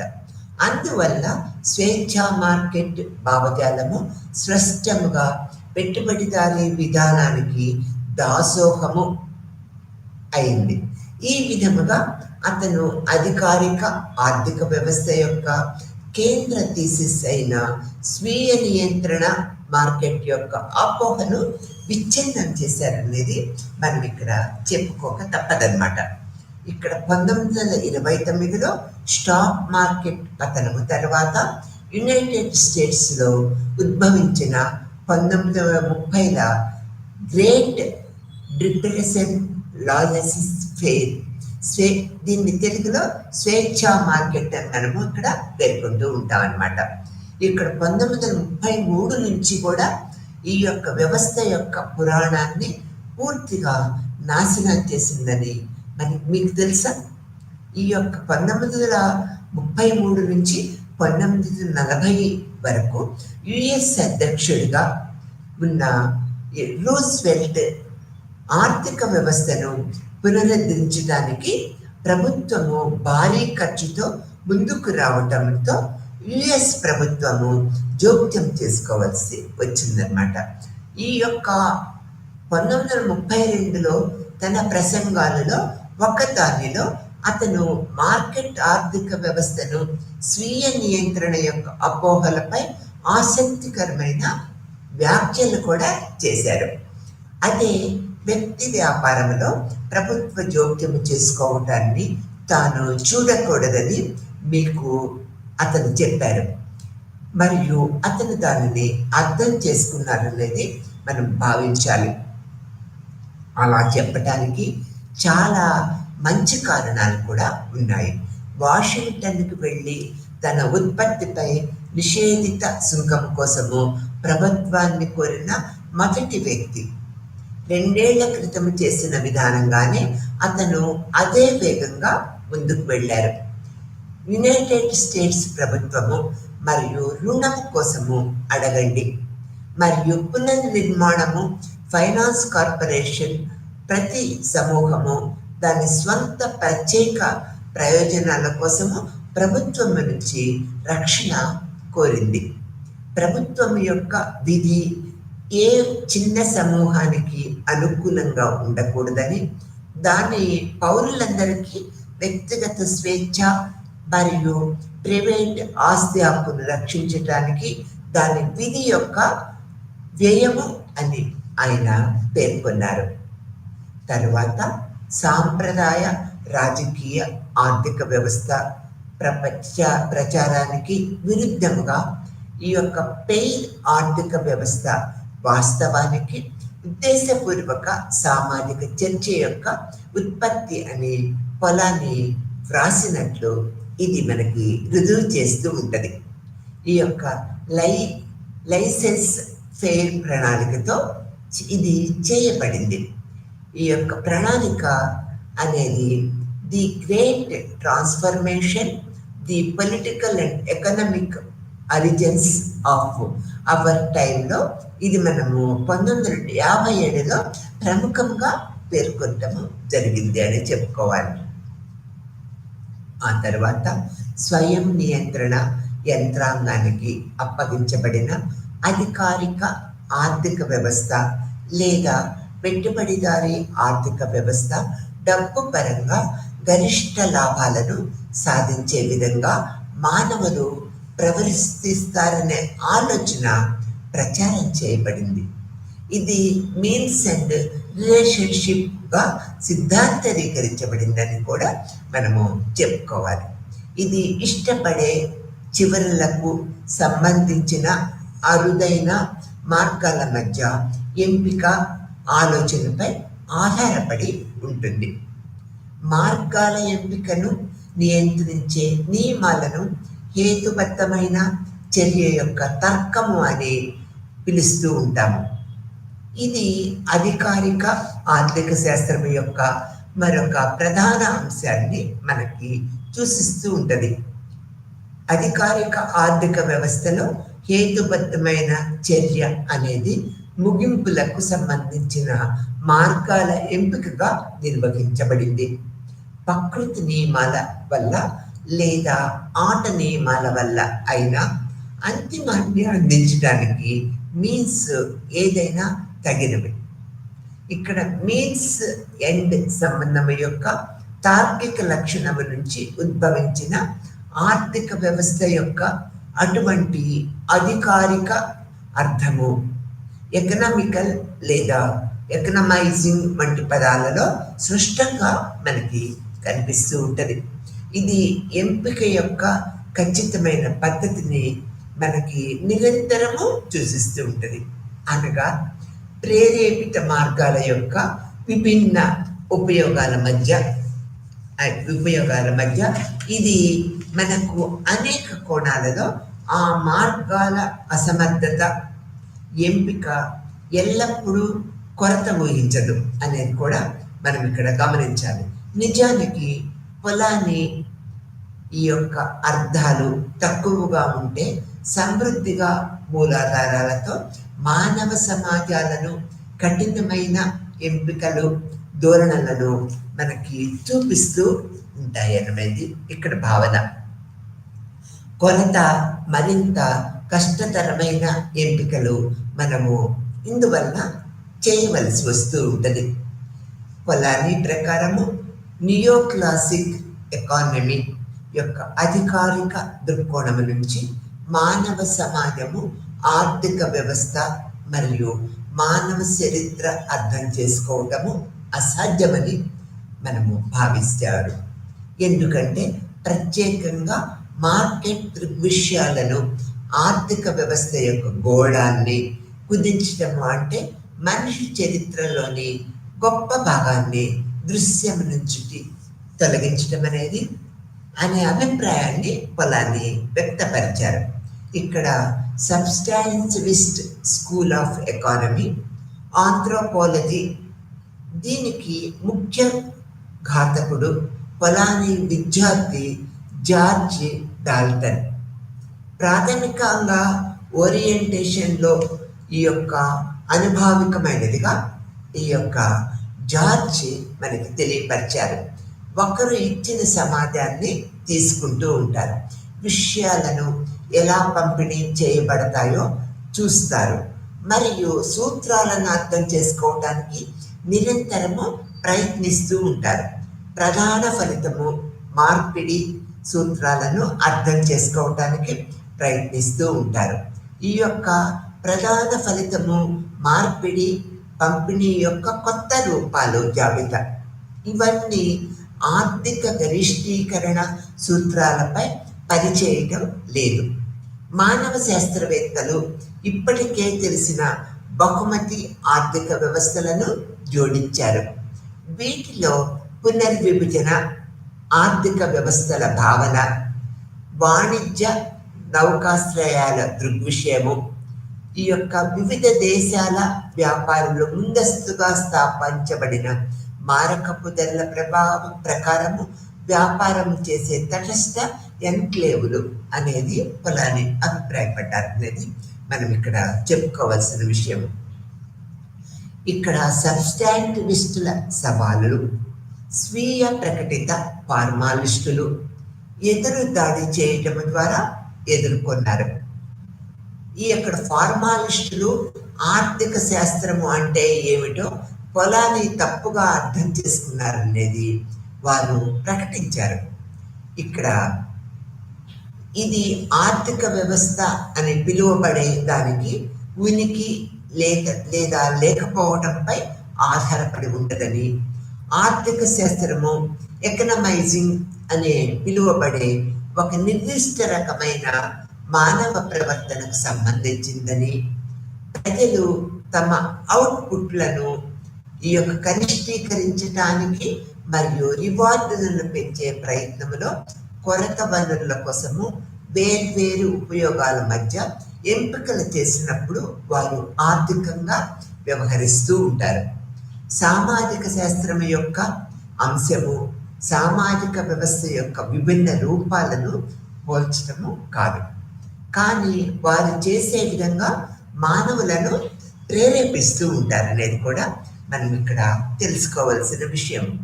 ఇక్కడ సబ్స్టాంటివిస్టులు దేనిని వివరించడానికి ప్రయత్నించలేదు. వారు కేవలము వర్గీకరణలను సృష్టించారు. వారు ఒక సైద్ధాంతిక సిద్ధాంతాన్ని ప్రయోగించినంత వరకు ఇది సాధారణంగా ఫంక్షనిస్టులిజంపై కొంత వైవిధ్యము, ఆర్థికవేత్తల వ్యక్తిగత నిర్ణయాల ఫలితముగా సమాజం యొక్క ఆకృతిని ఎక్కువగా చూపిస్తున్నప్పుడు ఫంక్షనిస్టులు సమాజాన్ని దాని స్వంత హక్కులో చురుకైన శక్తిగా సూచిస్తూ ఉంటారు. చేతనైన ఉద్దేశపూర్వక ఏజెంట్కు దగ్గరగా ఉన్న దాని వలె దాని ఏకైక ఉద్దేశము ఒక విధమైన పశువాదము, స్వీయ సంరక్షణ అనే అభిప్రాయాన్ని మనం ఇక్కడ ఏర్పరచుకోవాలి. ఇది దుర్గేమిజం కోసము ఆర్థిక సంస్థలు సామాజిక ఏకీకరణ సాధనముగా చూడవచ్చు. సమాజము ఒక అస్తత్వమైన వ్యక్తుల మధ్య నైతిక సంబంధాల నెట్వర్క్ను సృష్టించే మార్గాలలో ఒకటి, లేదా కాకపోతే కనీసము దీని ద్వారా సమాజము వనరులను కేటాయిస్తూ ఉంటుంది. సమాజము చాలా ఇలా చేయటానికి ప్రజలను ఎలా ప్రేరేపిస్తుంది అనేది స్పష్టమైన ప్రశ్న అన్నమాట. ప్రేరణ యొక్క కొన్ని సిద్ధాంతాలు లేకుండా సమాజము వారి కోసము నిర్దేశించిన నియమాలను బుద్ధిహీనంగా అనుసరించే ఆటోమేటెడ్ చిత్రంలో ఒకరుగా మిగిలిపోతూ ఉంటారు. ఇది కనీసము సమాజము ఎలా మారుతుందో అర్థం చేసుకోవటం కూడా మనకి కష్టతరం చేస్తుందనేది గమనించాలి. ఇక్కడ సబ్స్టాంటివిస్టులు, ఫార్మలిస్టుల చర్య నిశ్చయముగా పాస్గా పరిగణించబడుతున్నప్పటికీ సమస్యలు ఇంకా పరిష్కరించబడలేదు. కానీ ఒక పాయింట్ ఉన్నది. సమాజాన్ని మొత్తంగా చూడటం ద్వారా ప్రారంభించిన వారు సబ్స్టాంటివిస్టులు వలె సమాజాన్ని పునరుత్పత్తి చేయటానికి ప్రజలు ఎలా ప్రేరేపించబడ్డారో వివరించడానికి ప్రయత్నిస్తూ ఉంటారు. వ్యక్తిగత కోరికలను చూడటం ద్వారా ప్రారంభించిన వారు ఫార్మలిస్టుల వలె ప్రజలు ఎందుకు ఎంచుకున్నారో వివరించలేకపోతారు. కొన్ని విషయాలు గరిష్టీకరించండి, మరికొన్నిటిని కాదు అనేది మనం ఇక్కడ తెలుసుకోవాలని ఈ ప్రక్రియ పద్ధతిలో మనము గమనించవలసిన విషయంగా చెప్పుకుంటూ ఉంటాం అన్నమాట.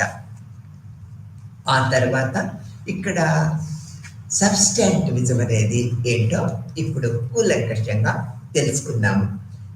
ఆర్థిక హేతుబద్ధమైన పద్ధత, ఆర్థిక హేతుబద్ధత అనే భావన చాలా నిర్దిష్టమైన చారిత్రాత్మక నిర్మాణం అని పొలాని అభిప్రాయపడ్డారు. ఇది కార్ల్ ఆధునిక కాలంలో పశ్చిమ ఐరోపాలో ఉద్భవించిన మార్కెట్ సమాజం యొక్క రూపాలను ప్రధానంగా వర్తిస్తూ ఉంటుంది. ఆ విధముగా పొలాని మాట్లాడుతూ ఇది సామాజికంగా ప్రేరేపించబడిన ప్రవర్తన అనేది ఒక ముఖ్య చాట్ లేదా గ్రామం యొక్క ఆసక్తుల వైపు ప్రేరేపించబడిందని, ఇది మానవులకు సహజమైనది అయిన స్వీయ ఆసక్తి ప్రవర్తన కంటే హేతుబద్ధమైన స్వీయ ఆసక్తి చాలా నిర్దిష్ట సమాజంలోని లక్షణము అనేది పొలాని తన అభిప్రాయంగా పేర్కొన్నారు. ఇక్కడ నిర్దిష్ట సమాజంలోని లక్షణము అంటే ఏంటంటే మార్కెట్ సొసైటీ, ఆర్థిక హేతుబద్ధత మరియు మార్కెట్ మెకానిజము స్థానంలో ఫ్రీ మార్కెట్ ఆర్థిక వ్యవస్థ యొక్క సంస్థకు ప్రాతిపదిక అందిస్తూ ఉంటుంది. సాంప్రదాయ సమాజాల పరిధిలో సంస్థ యొక్క కమ్యూనిటేరియన్ నమూనాలు ఉన్నాయని పొలాని వాదించారు. చరిత్ర మరియు ఎథ్నోగ్రఫీ వివిధ రకాల ప్రాథమిక ఆర్థిక మరియు సామాజిక సంస్థల సంపదను అందచేస్తాయని పొలాని నిర్ధారించారు. మార్కెట్ సంస్థలు చారిత్రాత్మకంగా నిర్దిష్టమైనవి. అవి సమయము మరియు ప్రదేశములో గణనీయమైన వైవిధ్యాన్ని కూడా చూపుతూ ఉంటాయి. ఇక్కడ వాణిజ్యము, హస్తకళ, వస్తువులు మరియు మార్కెట్ కోసము ఉత్పత్తి మానవ సమాజాలలో చాలా పురాతనమైన మూలాలను కలిగిన కార్యకలాపాలు మనకి కనిపిస్తూ ఉంటాయి.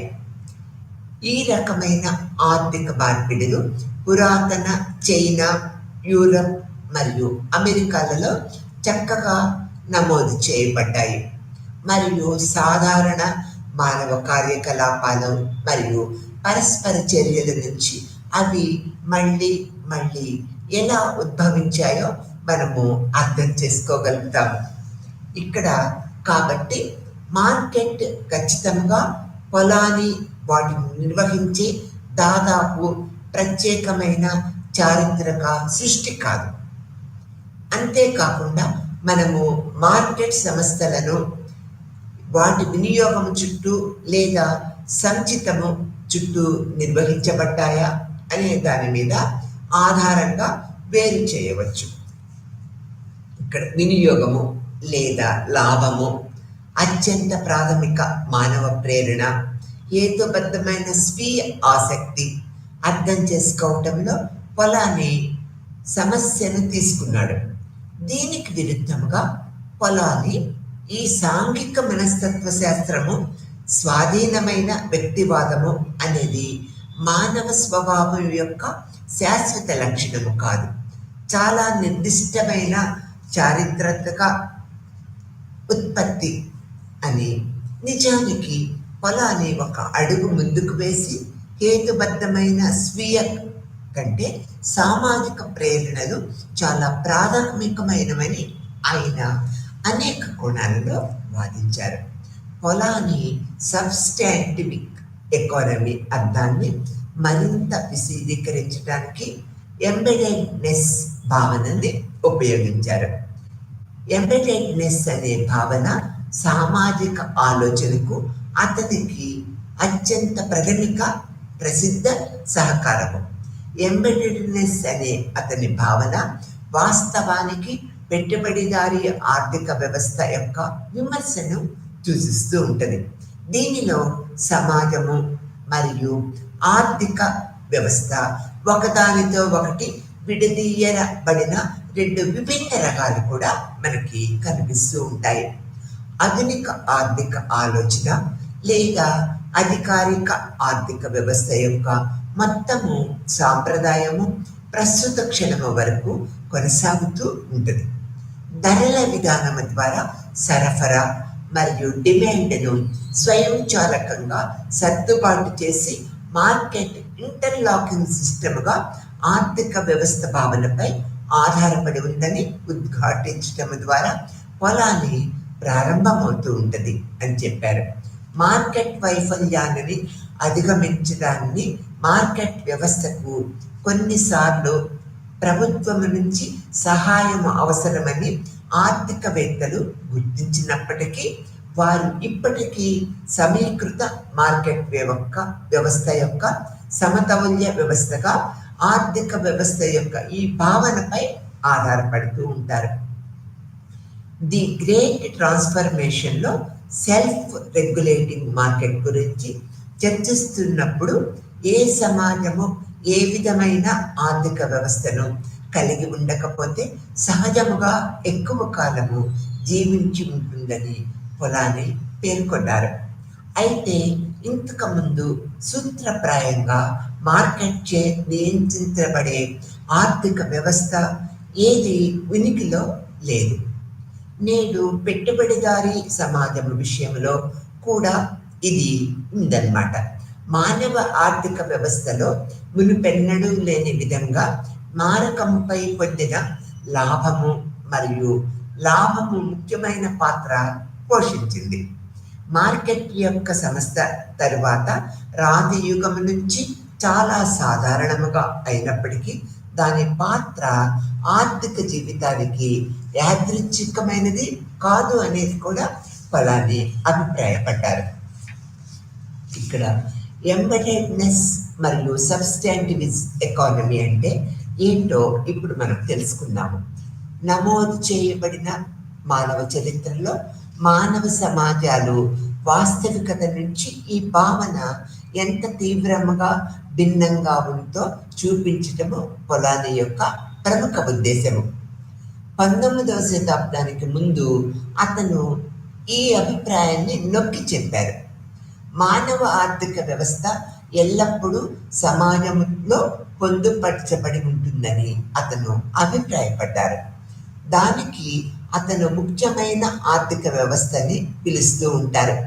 మానవ ఆర్థిక వ్యవస్థ ఆర్థిక మరియు ఆర్థికేతర సమస్యలతో పొందుపరచబడిందని, ఆర్థికేతర అంశాలను చేర్చడం చాలా ముఖ్యమైనదని అభిప్రాయపడుతూ ఒక నిర్దిష్ట కాలంలో వివిధ సమాజాలలోని ఇతర సాంస్కృతిక సంస్థలతో ఆర్థిక వ్యవస్థ ఎలా కలిసిపోయిందో చూపటమే పొలాని యొక్క ముఖ్య ఉద్దేశము. పొలాని ఆర్థిక వ్యవస్థ ఏర్పాటు మరియు సామాజిక ఎంబెడెడ్నెస్ నొక్కి చెప్పారు. అతను ఆర్థిక వ్యవస్థను దాని వాస్తవిక అర్థంలో మనిషి మరియు అతని పర్యావరణం మధ్య పరస్పర చర్య యొక్క స్థాపించబడిన ప్రక్రియగా ఫలాన్ని భావించారు. దీని ఫలితముగా కావలసిన సంతృప్తికరమైన పదార్థ సాధనము నిరంతరము సరఫరా జరుగుతుంటది. ఒక స్థాపించిన ప్రక్రియగా మానవ ఆర్థిక వ్యవస్థ ఆర్థిక మరియు ఆర్థికేతర సంస్థల్లో పొందుపరచబడి ఉంది. ఆర్థికేతర వాటిని చేర్చటము చాలా ముఖ్యమైనది. మతము లేదా ప్రభుత్వం యొక్క నిర్మాణము మరియు పనితీరుకు అంత ముఖ్యమైనది కాకపోవచ్చు. ఇది కావచ్చు ఆర్థిక వ్యవస్థ ద్రవ్య సంస్థలుగా లేదా శ్రమను తేలికైన చేసే సాధనముగా మరియు యంత్రాల లభ్యత కూడా ఇందులో ప్రముఖ పాత్ర వహిస్తూ ఉంటాయి.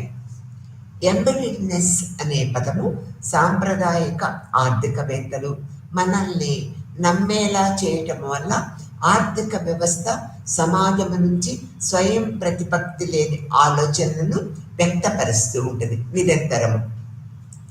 ఆర్థిక వ్యవస్థ ఎల్లప్పుడూ రాజకీయ మతము మరియు సామాజిక సంబంధాలకు లోబడి కూడా ఉంటుంది.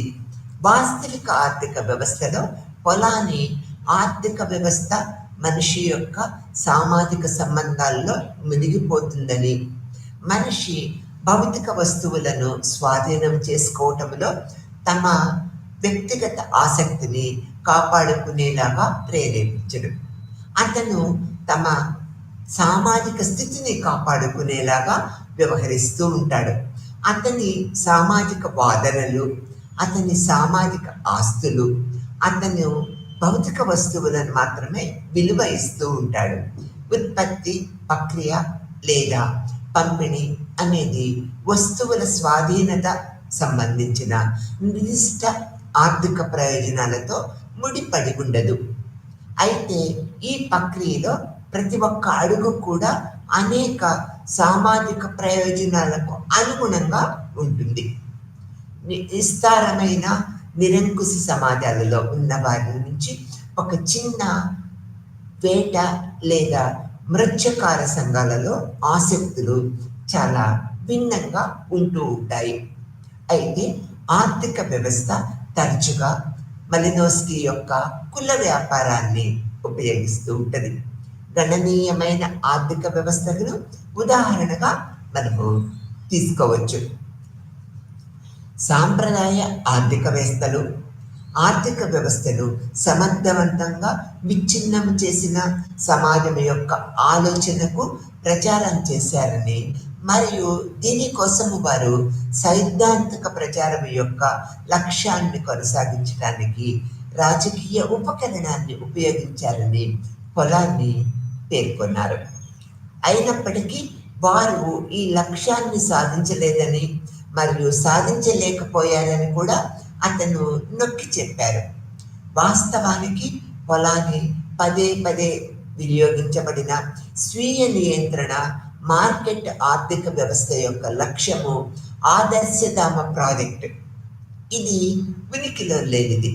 ఉదాహరణకు తీసుకున్నట్లయితే ది గ్రేట్ ట్రాన్స్ఫర్మేషన్ యొక్క మొదటి భాగం యొక్క ప్రారంభ పేజీలో అతను ఇలా వ్రాశారు: మా థీసిస్ ఏమిటంటే సూచించిన విధముగా స్వీయ సర్దుబాటు మార్కెట్ యొక్క ఆలోచన పూర్తిగా ఆదర్శధామము. అటువంటి సంస్థను నిర్మూలించకుండా ఏ కాలము పాటు ఉనికిలో ఉండదు అని పొలాన్ని నిర్దేశించారు. ఆ తర్వాత మానవుడు మరియు సమాజము యొక్క సహజ పదార్థము అని ఆయన పేర్కొన్నారు. పూర్తిగా స్వీయ నియంత్రణ మార్కెట్ ఆర్థిక వ్యవస్థను సృష్టించటం కోసము స్వీయ నియంత్రణ మార్కెట్ లేదా మార్కెట్ యూన్స్లో నిరంతర మానవ సమాజాలను కొండ చర్యల అంచుకు నెట్టివేస్తుందనేది పొలాన్ని అభిప్రాయపడ్డారు. ఈ యొక్క సమాజాన్ని మరియు ప్రకృతిని విధ్వంసం నుంచి రక్షించడానికి మార్కెట్ స్వీయ నియంత్రణ సిద్ధాంతం నుంచి వెనక్కి తగ్గుతూ ఉంటారు. ఈ కోణంలో పెట్టుబడిదారి లేదా ఆధునిక విద్వాంసము నుంచి మార్కెట్ విడదీయటము అని ఒకరు అనవచ్చు. కానీ పారిశ్రామిక సమాజము ఒక పెద్దగా సాగే బ్యాండ్ను సాగదీయటము లాంటిది. మార్కెట్ యొక్క స్వయం ప్రతిపత్తిని తీసుకురావటానికి చేసే ప్రయత్నాలు ఉద్రిక్తతను స్థాయిని పెంచుతూ ఉంటాయి. ఈ యొక్క మరింత సాగదీయటము ఈ యొక్క సామాజిక విచ్ఛిన్నతకు సూచిస్తూ ఉంటుంది, లేదా ఆర్థిక వ్యవస్థ మరింత పొందుపరచబడిన స్థితికి తిరిగి తీసుకువస్తూ ఉంటుంది. సమాజం నుంచి ఆర్థిక వ్యవస్థను విడదీయటానికి స్వేచ్ఛా మార్కెట్ సిద్ధాంతము ఈ యొక్క ఏకమవుతూ ఉంటాయనేది, ఇక్కడ విఫలమవుతూ ఉంటాయనేది కూడా మనము గుర్తించవలసిన విషయంగా చెప్పుకుంటూ ఉంటామన్నమాట. ఇక్కడ పొలాని యొక్క సాపేక్ష నమూనా చాలా సాపేక్షికవాదము. ఇది ఆర్థిక వ్యవస్థ వివిధ సమాజాలలో పూర్తిగా భిన్నమైన తార్కిక సూత్రాలపై ఆధారపడి ఉందని పొలాని పేర్కొన్నారు.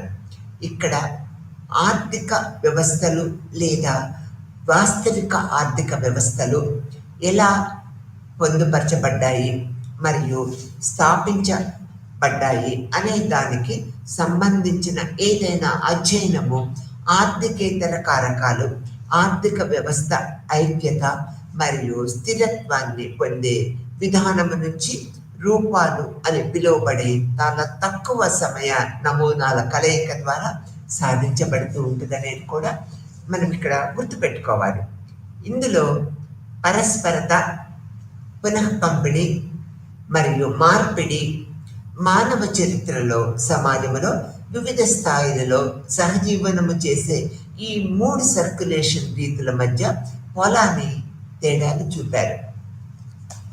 ఇందులో పరస్పరం, పునఃపంపిణీ, మార్పిడి అంటే ఏంటో ఇప్పుడు మనము కూలంకషంగా తెలుసుకుందాం. పరస్పరము, పునఃపంపిణీ, మార్పిడి అనే 3 నిర్మాణాలను ఇది సూచిస్తూ ఉంటుంది. దీని ద్వారా ఉత్పత్తి చేయబడిన వస్తువులు ఏ సమాజంలోనైనా పంపిణీ చేయబడుతూ ఉంటాయి. అన్యోన్యత అనేది వస్తువులు మరియు సేవల పంపిణీ రూపం. దీనిలో సహాయము మరియు భాగస్వామ్యము పరంగా పరస్పర బాధ్యత ప్రబలంగా ఉంటూ ఉంటుంది. ఇక్కడ వస్తువులు మరియు సేవలు ఒకే కుటుంబము లేదా వంశానికి చెందిన వారి కారణంగా సృష్టి సంబంధంలో ఒకరికొకరు సంబంధము ఉన్న వ్యక్తుల మధ్య మార్పిడి చేయబడుతూ ఉంటాయి. ఈ యొక్క పునఃపంపిణీ పేరు సూచించినప్పుడు ప్రతి ఒక్కరి నుంచి సేకరించి ఆ పైన పునఃపంపిణీ చేసే ఒక రకమైన క్రింద అధికారం ద్వారా వస్తువులు మరియు సేవల మార్పిడి సూచిస్తూ ఉంటుంది. ఈ రెండిటిని విరుద్ధంగా ఎక్స్చేంజ్ అనేది మార్కెట్ వ్యవస్థను సూచిస్తూ ఉంటుంది. దీనిలో ధర వ్యవస్థ పనిచేస్తూ ఉంటుంది. పెట్టుబడిదారీ పూర్వ ఆర్థిక వ్యవస్థలు ప్రధానంగా పరస్పరము మరియు పునఃపంపిణీ ద్వారా ఏకీకృతము చేయబడుతూ ఉంటాయి. దీని అర్థము పెట్టుబడిదారీ పూర్వ సమాజాలకు ఎటువంటి పనితీరు మార్కెట్లు లేవని కాదు.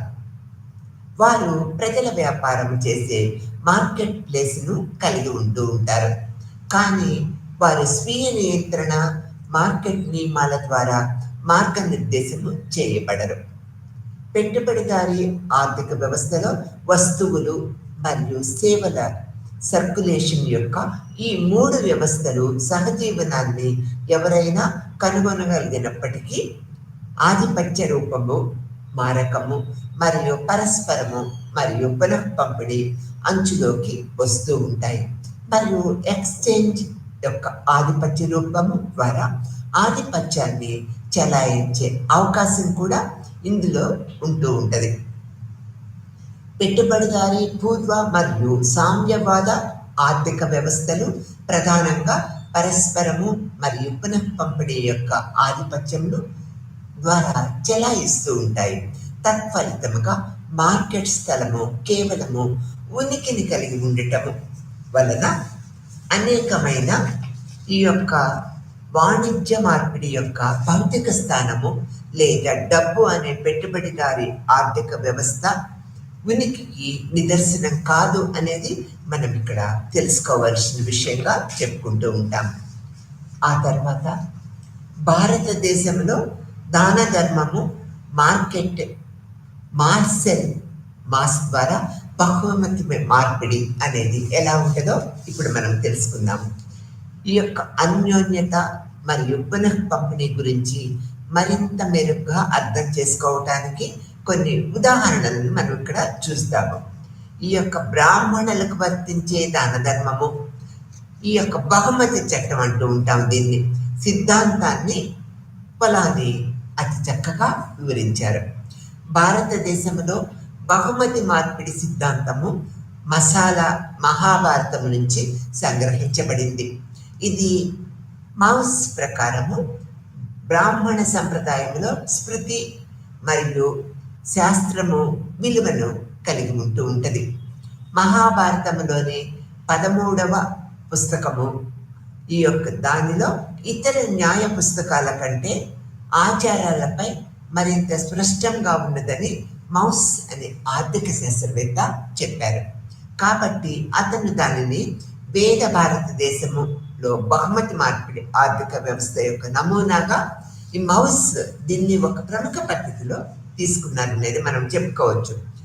మౌస్ మహాభారతాన్ని విపరీతమైన పుట్రాచ్ కథగా భావించారు. పొట్లాచ్లు వివిధ గిరిజన సమాజాలలో ఆంథ్రోపాలజిస్ట్ అధ్యయనం చేసిన ఈ యొక్క బలినస్కీ అధ్యయనం చేసిన ట్రోబియాండ్ దీవుల అధ్యయనాలలో మార్పిడి పద్ధతులుగా మౌస్ వర్ణించారు. అదొక ఉదాహరణగా చెప్పారు. దీనిలో సామాజిక స్థితిని మెరుగుపరచడంలో భాగంగా బహుమతులు ఇవ్వబడతాయని లేదా నాశనం చేయబడతాయి అనేది అతను పేర్కొన్నారు. అతను పాండవులు మరియు కౌరవుల మధ్య మహాభారతంలో పాచికల ఆటకను ఈ యొక్క భారతీయ వర్షన్గా పేర్కొన్నారు. ద్రౌపది తన భర్తను ఎన్నుకునే మహాభారత సైనిక ఉత్సవాన్ని కూడా మౌస్ ప్రముఖంగా పేర్కొన్నారన్నమాట. ఇది నైతికంగా మరియు ఆర్థికంగా నియంత్రించబడిన ఆర్థిక వ్యవస్థగా అని, ఈ బదిలీల ద్వారా సృష్టించబడిన ఒప్పందాలు, పొత్తులు, వస్తువులు, బదిలీ మరియు బాండ్ల నుంచి ఏది సాధారణము కాదని అతను వాదించారు. ఇది మార్కెట్ ఎకానమీకి భిన్నంగా ఉన్నదని, ఇక్కడ మనిషి ఒక వస్తువును నిష్పక్షపాతం ధరను తీసుకుంటూ ఉంటారనేది అతను పేర్కొన్నారనమాట. ఇప్పటి ఫార్మలిజము మరియు సబ్స్టాంటినిజము మధ్య వ్యత్యాసము మీరు స్పష్టంగా చూడగలుగుతూ ఉన్నారు. మౌస్ తన పుస్తకము గిఫ్ట్ ఎక్స్చేంజ్లో ఉదహరించిన ఉదాహరణలను చూడటం ద్వారా మీరు ఫార్మలిజము మరియు సబ్స్టాంటివిజము మధ్య చర్చ యొక్క పరిమితులను గుర్తించగలుగుతూ ఉంటారు. ఈ యొక్క పెట్టుబడిదారీ విధానము అనే సైద్ధాంతిక ప్రచారము దీనికి సవాలు చేసింది అనేది మనం ఇక్కడ ప్రముఖంగా గుర్తించుకోవాల్సిన విషయంగా చెప్పుకుంటూ ఉంటాము. ఈ యొక్క సార్వత్రిక ఆర్థిక వ్యవస్థ అందుకే నాశనం చేయలేనిది.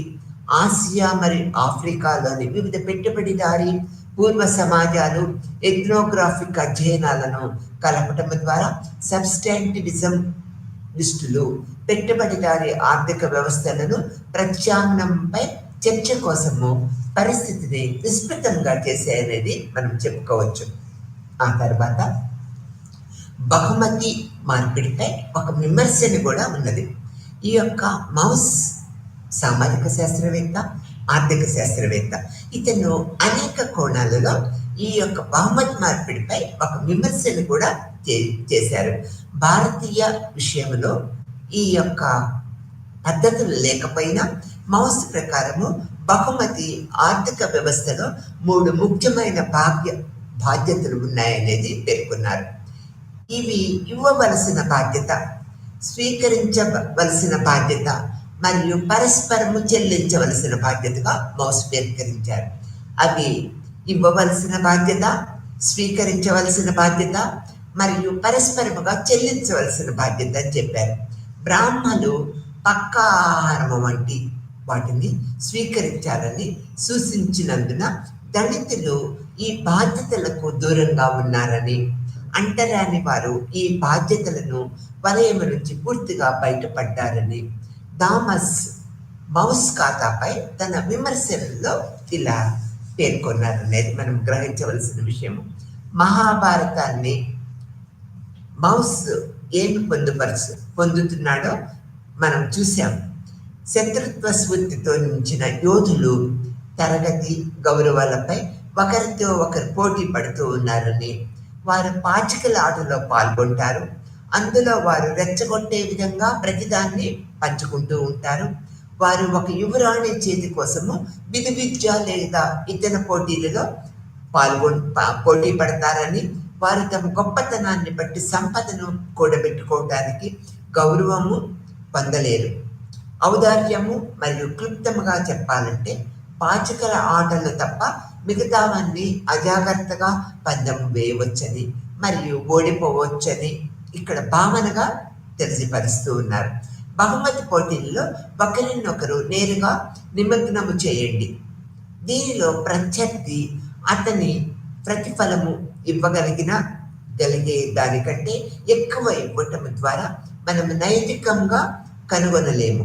ఫ్రేమ్ వర్క్ ఇది మనము సరిగ్గా అర్థం చేసుకుంటే పాట్లాచ్ పోటీ యొక్క నియమాలు విధిగా ఇవ్వటము, తప్పనిసరిగా స్వీకరించటము, బహుమతి యొక్క విధిగా పరస్పరము ఇవ్వటము నిజానికి యోధుని తత్వానికి సంబంధించిన అద్భుతమైన విషయాల్లో ఇది ఒకటిగా మనం చెప్పుకుంటూ ఉంటాం. ఇక్కడ బాధ్యత కారణంగా మతపరమైన బహుమతిని గ్రహీత కోసము ప్రత్యేకంగా ప్రతిస్పందించటము నిషేధించబడింది అనేది ఈ యొక్క మాస్క్ యొక్క అభిప్రాయంలో మనము తెలుసుకుంటూ ఉంటాం. ఈ యూనిట్లో ఫార్మలిస్టులు మరియు సబ్స్టాంటివిస్టుల మధ్య ఎకానమికల్ ఆంథ్రోపాలజీలో చర్చను మనము అనేక కోణాలలో చర్చించాము. పెట్టుబడిదారీ ఆర్థిక వ్యవస్థ యొక్క సూత్రాలు సార్వత్రికమైనవి. తద్వారా పెట్టుబడిదారీ విధానము మరియు దాని అనుబంధ భావజాలము యొక్క సార్వత్రిక అన్వయం కోసము ఒక తార్కికాన్ని నిర్మిస్తామని ఫార్మలిస్టులు నిరంతరము వాదిస్తూ ఉంటారు. అయితే ఇక్కడ కొన్ని భావాలను మనం గ్రహించాలి. సబ్స్టాంటివిస్టులు కాలన్ పొలాని అనుసరించిన అధికారిక సబ్స్టాంటివిస్టుల చర్యలు మరియు పంపిణీ కలిగి ఉన్నారు మరియు నిర్దిష్ట సాంస్కృతిక సందర్భము ద్వారా పెట్టుబడిదారీ పూర్వ ఆర్థిక వ్యవస్థలో వస్తువుల తర్కము యొక్క ఉత్పత్తి మరియు ఈ యొక్క ట్రిబ్యూనేషన్ కోసము వాదించారు. పరస్పరము పునః పంపిణీ మరియు మార్పిడి అయిన ఏదైనా సంఘము పొలాని పెట్టుబడిదారీ ఉత్పత్తి విధానాన్ని, మార్కెట్ ఆర్థిక వ్యవస్థను మరియు మార్కెట్ సామాజిక పరంగా వివరించడానికి అతను ఇష్టపడుతూ ఉంటారు. పొలాని అభిప్రాయం ప్రకారం ఇతర రకాల ఆర్థిక సంస్థల నుంచి ప్రధానంగా సామాజిక ఎంబెడెడ్లు లేకపోవటము పరంగా పెట్టుబడిదారీ పూర్వ ఆర్థిక వ్యవస్థలో ఉత్పత్తి ప్రక్రియను వేరు చేశారు. కుటుంబము, పొరుగు సంఘము మొదలైన అనేక రకాల సాంస్కృతిక పద్ధతుల్లో ఎక్కువ లేదా తక్కువ దృఢంగా పొందుపరచబడింది. నిజానికి ఇది ఒక ఎంబెడెడ్నెస్ పెట్టుబడిదారీ పూర్వపు ఉత్పత్తి. పొలాని వారి సామాజిక ఉత్పత్తి సంబంధాల పరంగా కాకుండా పంపిణీ సూత్రాల పరంగా ఆర్థిక జీవన రూపాలను వేరు చేయటానికి ఇది ఒక ప్రక్రియ పద్ధతిగా దారితీసిందనేది ఈ సిస్టంలో మనం గమనించవలసిన విషయము.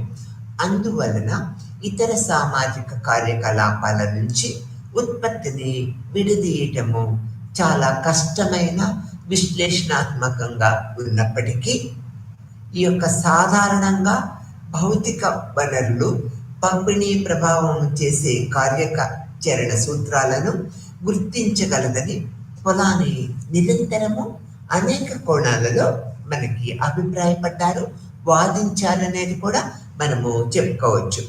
కానీ పెట్టుబడిదారీ విధానము యొక్క పెరుగుదల అన్ని అదనపు ఆర్థిక సంస్థల నుంచి వస్తు ఉత్పత్తిని విచ్ఛిన్నం చేసిందని మరియు లాభాన్ని పెంచే ఆర్థిక తర్కము ప్రకారము పనిచేసే స్వయం ప్రతిపత్తి మార్కెట్ ఆర్థిక వ్యవస్థ ఆవిర్భావానికి ఇది నిరంతరము దారితీస్తూ ఉంటుంది అనే దృక్పథాన్ని మనం ఇక్కడ గుర్తుపెట్టుకోవాల్సిన విషయంగా ప్రముఖంగా చెప్పుకోవచ్చు.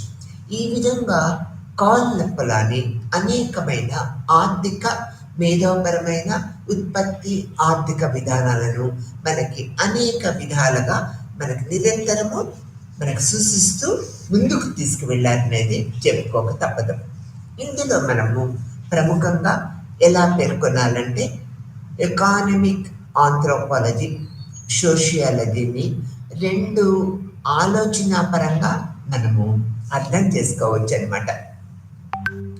ఈ యొక్క ఫార్మలిజం మరియు సబ్స్టాంటివిజం రెండు మనం పేర్కొన్నట్లయితే, ఒకటి సాధారణముగా పెట్టుబడిదారీ ఆర్థిక వ్యవస్థను సూచించే మెల్విల్డ్ హెరెస్కోయిస్ట్ చే ప్రతిపాదించబడిన శాస్త్రీయ ఆర్థిక శాస్త్రాన్ని మనకి సూచిస్తూ ఉంటుంది అనేది మనం ఇక్కడ ప్రముఖంగా తెలుసుకోవాల్సిన విషయం. మరొకటి సబ్స్టాంటివిజము సబ్స్టాంటివిస్టులు కార్నన్ పొలాని యొక్క వంటి పెట్టుబడిదారీయేతర సమాజాల ఆర్థిక దివసాన్ని ఇవి మనకు నిరంతరము కళ్ళకు కట్టినట్లు సూచిస్తూ ఉంటాయనేది కూడా మనం ఇక్కడ చెప్పుకోవాల్సిన విషయం. ఈ యొక్క జర్మన్ సామాజిక శాస్త్రవేత్త మార్క్స్ వెబర్ పొలాని ఎంతో ప్రభావితం చేశారనేది ఇక్కడ మనము ప్రముఖంగా పేర్కొనాలి. ఈ యొక్క సామాజికవేత్త మార్క్స్ వెబర్ పొలానీని అన్ని కోణాలలో తన యొక్క అభిప్రాయాలచే ప్రభావితం చేశాడని పొలాని తన యొక్క ఆత్మ గ్రంథంలో కూడా తెలియపరుచుకున్నారు. ఫార్మలిజం మరియు సబ్స్టాంటివిజం రెండు పద్ధతి విధానాల ఆధారంగా పొలానీచే రూపొందించబడింది. వ్యత్యాస సామాజిక శాస్త్రంతో అనుబంధించబడిన ఫార్మలిజం ఒక తగ్గింపు మరియు తార్కిక ఆలోచన విధానంపై నిరంతరము ఆధారపడి ఉంటుంది. అయితే మానవ శాస్త్రంతో అనుబంధించబడిన సబ్స్టాంటివిజం అనుభవము మరియు వివరణపై ఆధారపడి ఉంటూ ఉంటుంది అనేది కూడా మనం ఇక్కడ గ్రహించవలసిన విషయం. ఈ యొక్క ఫార్మలిస్ట్ విధానము అనేది వ్యక్తులను గరిష్ఠీకరించే ఆర్థిక హేతుబద్ధత యొక్క ఆలోచనపై ఆధారపడి ఉంటుంది. అయితే సబ్స్టాంటివిస్టులు ఆర్థిక వ్యవస్థ సామాజిక మరియు సామాజిక సందర్భాలలో పొందుపరచబడి ఉంటుందని నిరంతరము నమ్ముతూ ఉంటారనేది మనం ఇక్కడ చెప్పుకోవాల్సిన విషయం. జర్మన్ సామాజిక శాస్త్రవేత్త మరియు మానవ సమాజ శాస్త్రవేత్త అయిన మార్క్స్ వెబర్ ఈ పొలానీని అనేక ఆర్థిక కోణాలలో నిరంతరము ప్రభావితం చేశాడనేది మనము చెప్పుకోక తప్పదనమాట. ఈ లెసన్లో పెట్టుబడిదారీ వ్యవస్థ యొక్క ప్రముఖ నిర్మాణాత్మకమైన వ్యవస్థ యొక్క లక్షణాలతో పాటు ఈ యొక్క ఫార్మలిజం సబ్స్టాంటివిజం యొక్క పద్ధతులను తెలుసుకున్నాము. ఈ ఫార్మలిజం సబ్స్టాంటివిజం అనేది హంగేరియన్ ఆర్థిక చరిత్రకారుడు కార్ల్ పొలాని అనేక కోణాలలో మనకి తెలియపరిచారు.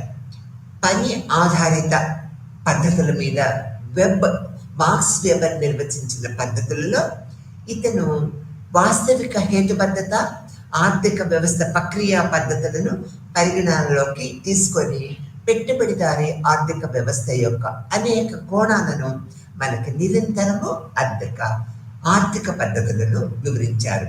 ఈ యొక్క ఫార్మలిజం అంటే ఏంటి? పెట్టుబడిదారీ యొక్క ఆర్థిక వ్యవస్థ. సబ్స్టాంటివిజం అంటే ఏంటి? ఆర్థిక హేతుబద్ధత. ఈ యొక్క పద్ధతులను వాస్తవిక హేతుబద్ధత, ఆర్థిక హేతుబద్ధ పద్ధతులను మనకి ఈ ఫార్మలిజం, సబ్స్టాంటిలిజం ద్వారా ఈ యొక్క మనకి కార్నల్ ఫొలాని ఈ యొక్క వాస్తవిక హేతుబద్ధత, ఆర్థిక వ్యవస్థ ద్వారా మనకు అనేక కోణాల్లో తెలియపరిచారనేది మనం చెప్పుకోవాల్సిన విషయం. నమస్తే.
21 বেদান্ত শংকৰা আৰু মাধৱা ৰামানুজাৰ ভিউখিনি বেদান্তৰ মতে কি কি আছে এইখিনি আলোচনা কৰিম।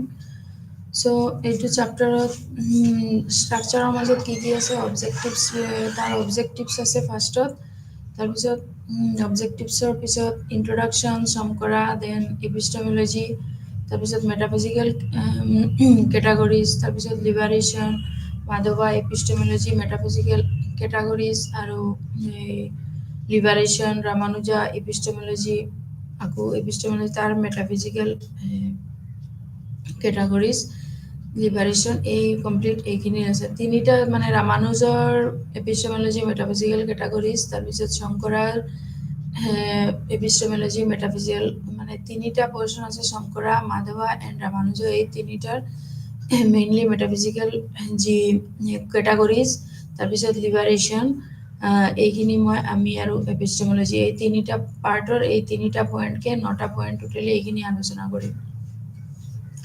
চ' ফাৰ্ষ্ট অফ অল আমি শংকৰাৰ বিষয়ে, শংকৰাৰ যোনখিনি ভিউ এইখিনি আলোচনা কৰিম। উপনিষদ বা বেদান্তত যিবোৰ ডিটেইলছ দিয়া হৈছিলে এইখিনিৰ মাজত মেইনলি তাতে শংকৰাৰ তেওঁৰ মতটো বেলেগ আছিলে। তেওঁ কি ফাৰ্ষ্টত শংকৰাৰ ভিউখিনি আমি আলোচনা কৰিম, তেওঁৰ মতে এপিষ্টেমোলজিত তেওঁৰ কি ভিউ, আৰু তাৰপিছত মেটাফিজিকেল কেটাগৰিজৰ তেওঁৰ ভিউখিনি, আৰু লিবাৰেশ্যনৰ মতে তেওঁ কি ভিউ আছিলে এইখিনি। চ' শংকৰাচাৰ্য 788 ৰেডি তেওঁ কেলাদিত কেৰালাত তেওঁ জন্ম হৈছিলে, আৰু তেওঁ মূলতেই লৰ্ড শিৱাৰ গ্ৰেট ডিভ'ট হৈ আছিলে, আৰু তেওঁ মেইনলি 3টা বেচিক টিনাৰ্ছৰ বেদান্তৰ উপনিষদ, ভাগৱত গীতা এণ্ড ব্ৰহ্ম এইখিনিৰ ওপৰত আলোচনা কৰিছিলে।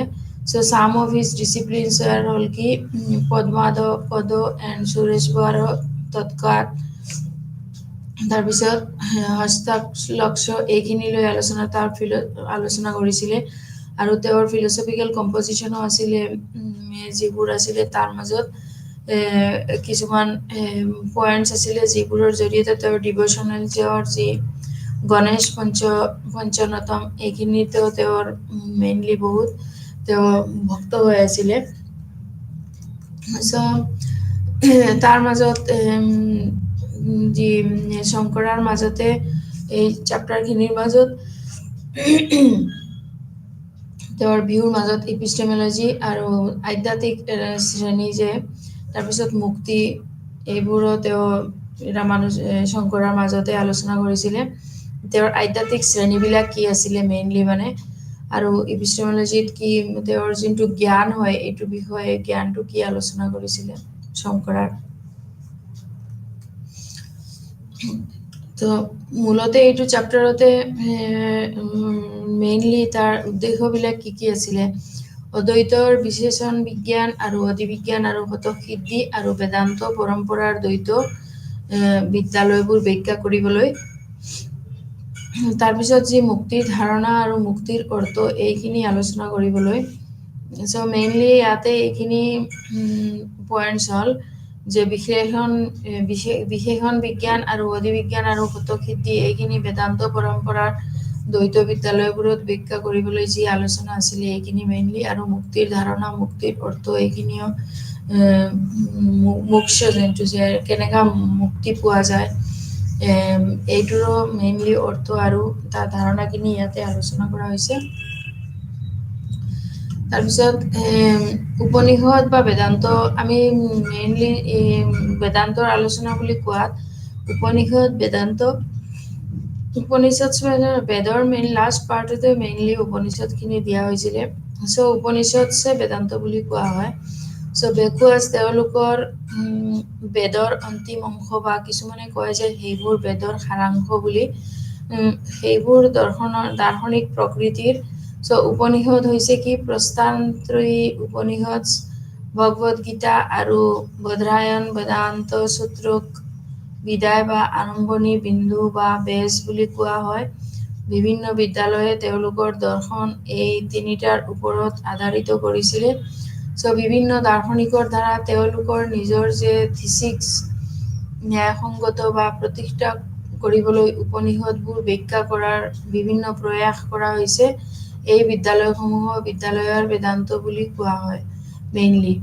চ' ইয়াতে তাতে পাৰ্টবিলাক ভগৱত গীতাৰ লগত কিছুমান বস্তু ভগৱত গীতাত, কিছুমান বদ্ৰায়ন বা বেদান্ত সূত্ৰক এইবোৰ আৰম্ভণি মেইনলি বেছিক বুলি কোৱা হয়। কিন্তু বিদ্যালয়ে তেওঁলোকৰ যি দৰ্শনৰ এই তিনিটাৰ ওপৰত আধাৰিত কৰিছিলে মেইনলি বিদ্যালয়বিলাকত, স্কুলবিলাকত কি হৈছিলে ভগৱত গীতা উপনিষদ, ভগৱত গীতা আৰু বদ্ৰায়ন এইবিলাক আলোচনা কৰা হৈছিলে। চ' ন্যায়সংগত বা প্ৰতিষ্ঠা কৰিবলৈ উপনিষদবোৰৰ ব্যাখ্যা কৰাৰ বিভিন্ন প্ৰয়াস কৰা হৈছে আৰু এই বিদ্যালয়সমূহক বিদ্যালয়ৰ বেদান্ত বুলি কোৱা হয় মেইনলি। চ' ভূমিকাত এইখিনি আছিলে। আৰু শংকৰা জন্ম জেনেৰেলি কেৰালাৰ কালাডিত 78 খ্ৰীষ্টত শিৱগুৰু আৰু আৰ্যম্বা দম্পতীৰ ঘৰত হৈছিলে, যিসকল ভগৱান শিৱ মহান তেওঁলোকে মেইনলি শিৱৰ ভক্ত আছিলে আৰু তেওঁ প্ৰশান্ত ত্ৰায়া বা বেদান্তৰ যি তিনিটা মৌলিক নীতি যেনে উপনিষদ, বিজ্ঞাপন আৰু ভগৱত গীতা আৰু ব্ৰহ্মসূত্ৰ সন্দৰ্ভত মন্তব্য কৰে।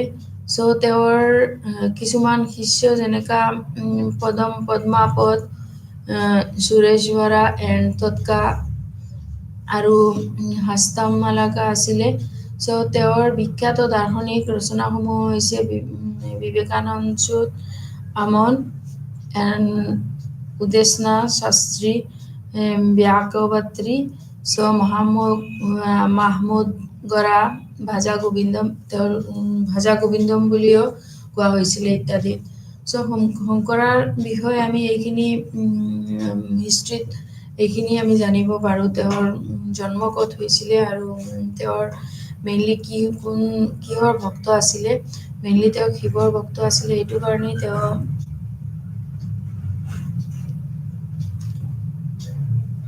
বেদৰ বিষয়বস্তু লৈ আলোচনাও কৰিছিলে।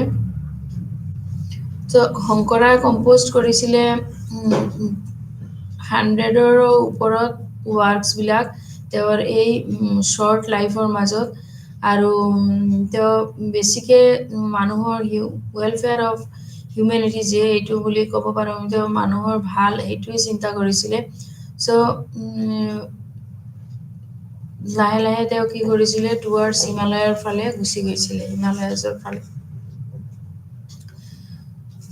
এতিয়া আমি শংকৰাৰ মতে এপিষ্টমলজিত আৰু জ্ঞানবিদ্যাত কি আছিলে এইখিনি অলপ আলোচনা কৰিম। অদ্বৈত দৰ্শনৰ পাৰ্থক্য। শংকৰা তেওঁৰ বিখ্যাত শাৰীত প্ৰদান কৰিছিলে ব্ৰহ্ম সত্যম, জীৱ ব্ৰহ্মিতা, নেপাৰা আৰু ব্ৰহ্ম বাস্তৱ, পৃথিৱীখন অবাস্তৱ আৰু ব্যক্তিগত আত্মা ব্ৰাহ্মণতকৈ পৃথক নহয়। এই শিক্ষাটো উপনিষদিক বিবৃতিৰ ওপৰত আধাৰিত আৰু এডভাইটিক সাৰাংশটো উলিয়াই দিয়াৰ সম্পূৰ্ণ অনুশীলনটো ব্যাখ্যাত আছে। আৰু যি ব্ৰাহ্মণৰ বিষয়ে যি যিটো জ্ঞান হয় সেইটো পুৰা এটা অবজেক্টিফাইড আছিলে আৰু ব্ৰাহ্মণ যে চেল্ফ এভিডেণ্ট সেইটো হয়। সেইটো কাৰণেই ব্ৰাহ্মণৰ জ্ঞানবিলাক চবৰ ওচৰতে একচেপ্টেড হৈ আছিলে বেছিকে।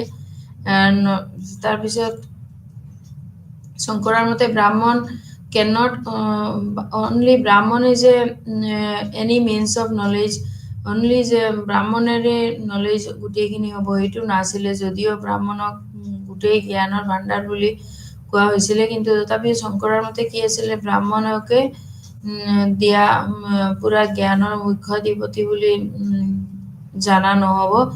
Because every means of knowledge presupposes reality. যিমান নলেজ হয় এইবিলাক গোটেই কি হয় এটা এক্সট্ৰা এটা নলেজ থাকিব পাৰে। তাৰপিছত দুটা ভিউ থাকিব পাৰে, দুটা ভিউৰ ফালে। চ' একৰ্ডিং এইটো শংকৰাৰ অবৈধ তেওঁলোকৰ মতে কি আছিলে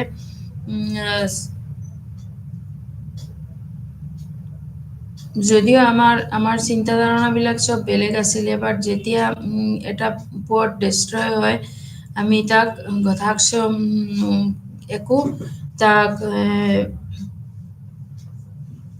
কিবা মুক্তি বস্তুটো আকৌ যে ছেইম হৈ যাব সেইটো আমি আশা কৰিব নোৱাৰোঁ।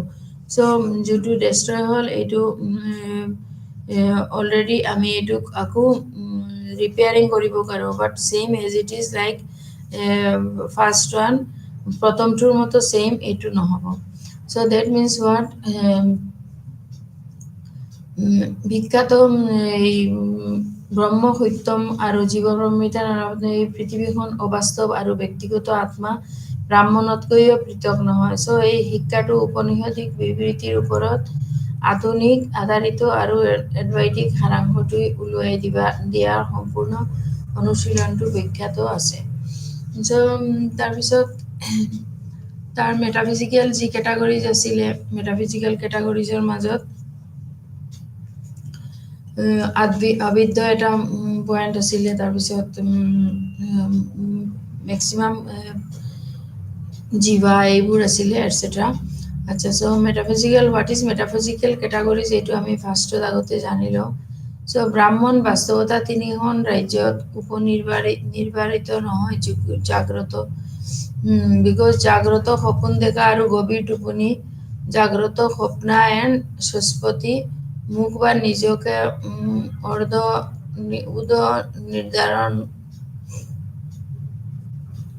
কৰিব নোৱাৰোঁ, কিয়নো ইয়াৰ অস্বীকাৰে ইয়াৰ অস্তিত্বৰ পূৰ্বানুমান কৰে। চ' এইটো মই বা কোনো সীমা অবিহনে আত্মা হৈছে ব্ৰাহ্মণ। এণ্ড উপনিষদ ব্ৰাহ্মণকো দুটা ধৰণে সংজ্ঞায়িত কৰে। এটা হৈছে কি ইয়াৰ অত্যাৱশ্যকীয় প্ৰকৃতিৰ প্ৰকাশ, আৰু দ্বিতীয়টো হৈছে গৌণ গুণৰ জৰিয়তে ব্ৰাহ্মণক প্ৰকাশ কৰিছে এইটো। চ' ব্ৰাহ্মণৰ যি বাস্তৱতা তিনিখন ৰাজ্যত উপনিৰ্বাসিত নহয়, মানে জাগ্ৰত, সপোন দেখা আৰু গভীৰ টোপনি। জাগ্ৰত হ'ল এটা অৱস্থা, সপোন দেখা হ'ল এটা অৱস্থা, এণ্ড গভীৰ টোপনি হ'ল এটা অৱস্থা। চ' ইয়াতে নিজকে উপনিৰ্ধাৰণ কৰিব নোৱাৰোঁ, আৰু কিয়নো ইয়াৰ অস্বীকাৰে ইয়াৰ অস্তিত্বৰ পূৰ্বানুমান কৰে। চ' এইটো মই বা কোনো সীমা অবিহনে আত্মা হৈছে ব্ৰাহ্মণ। আৰু উপনিষদৰ যি ব্ৰাহ্মণক দুটা ধৰণে সংজ্ঞায়িত কৰে, এটা হৈছে কি ইয়াৰ অত্যাৱশ্যকীয় প্ৰকৃতিৰ প্ৰকাশ, আৰু দ্বিতীয়টো হ'ল গৌণ গুণাগুণৰ জৰিয়তে ব্ৰাহ্মণক প্ৰকাশ কৰিছে। চ' এইখিনি আছিলে মেটাফিজিকেল কেটাগৰীৰ মাজত যি ভাগটো পৰিছে এইখিনি।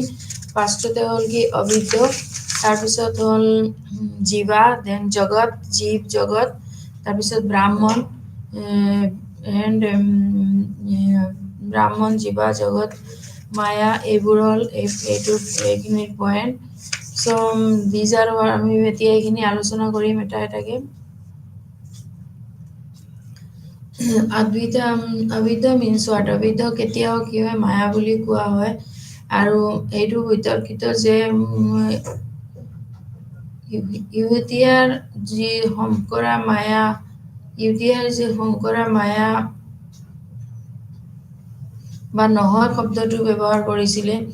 এই বিবাদটো সেই বিবাদৰ ওপৰত আধাৰিত যে কোনখন কিতাপ শংকৰাই লিখিছে, বা প্ৰাথমিক পদাৰ্থটো এটা আৰম্ভণিৰ অবিহনে য'ত ব্ৰাহ্মণীয়াৰ স্থান আৰু সমল হিচাপে আছে। চ' ব্ৰাহ্মণৰ অস্তিত্ব আৰু প্ৰমাণ অবিদ্য লুকুৱাই ৰাখিছে। অবিদ্য বা মায়া হৈছে ব্ৰাহ্মণ চেতনাক বিকৃত কৰা সীমিত সহায়ক। চ' মায়া অবৰ্ণনীয় বা যাক অস্তিত্বহীন বা দুটা হিচাপে শ্ৰেণীবদ্ধ কৰিব নোৱাৰি বুলি অভিজ্ঞতা কৰা হয়। চ' ইয়াতে কেতিয়াবা মায়া বুলি কোৱা হয়। শংকৰৰ মতে কি আছিলে, ব্ৰাহ্মণ নিৰ্গুণ, কিছুমান বস্তু সগুণ ব্ৰাহ্মণ এণ্ড নিৰ্গুণ। ব্ৰাহ্মণ means everything is truth and, but actually তাতেও কি হৈ আছে, ত্ৰুটি হৈ আছে। কিছুমান নিৰ্গুণ ব্ৰাহ্মণ, কিছুমান সগুণ ব্ৰাহ্মণ আমি পাইছিলোঁ আগতে। চ' সগুণ ব্ৰাহ্মণ আৰু নিৰ্গুণ ব্ৰাহ্মণ মানে কি, য'ত গুড কোৱালিটিজ আছে তাতে সগুণ ব্ৰাহ্মণ বুলি কোৱা হৈছিলে আৰু নিৰ্গুণ ব্ৰাহ্মণ কোৱা হৈছিলে যে যিবিলাকৰ মাজত কিছুমান ব্ৰাহ্মণে মেইন হয় জগত মেইন নহয় সেইটো কাৰণে জগতত কি আছে ব্ৰাহ্মণতে মেইন হ'ব জগতত যদি মাইণ্ডটো থাকিও যায় তো কেইদিনমান পিছত সেই মায়াটো যদি আমি অনলি এইটো কি হয় মায়া হয় জগতৰ প্ৰতি যি মায়া এইটো চ' ইফ আমি যদি এই মায়াটোক ৰিমুভ কৰাই দিওঁ তেতিয়া কি হ'ব তাতে অকলে ব্ৰাহ্মণে এভৰিথিং হৈ থাকিব চ' মায়া হৈছে কি এটা ব্ৰাহ্মণ চেতনা বিকৃত কৰা সীমিত সহায়ক অবিদ্য বা ব্ৰাহ্মণ হৈছে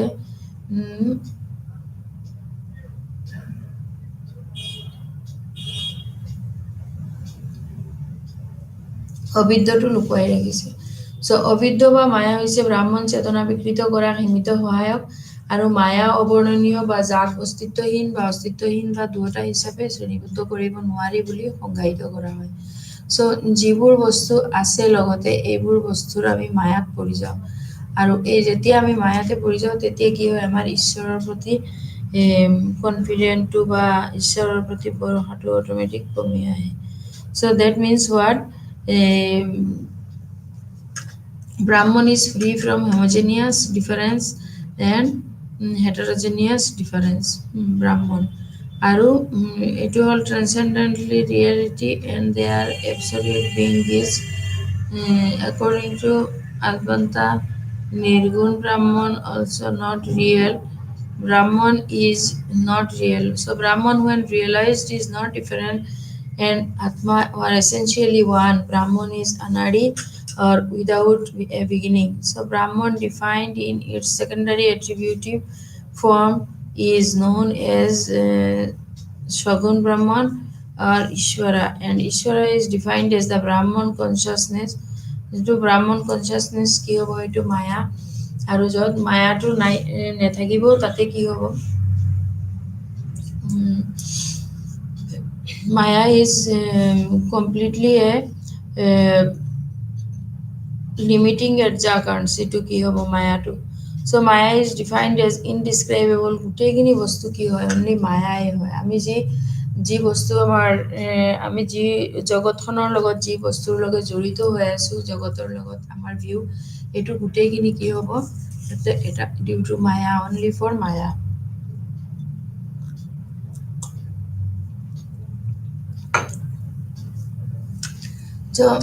মায়া অবৰ্ণনীয় বা যাক অস্তিত্বহীন বা দুটা হিচাপে শ্ৰেণীবদ্ধ কৰিব নোৱাৰো বুলি সংজ্ঞায়িত কৰা হয় মায়া এই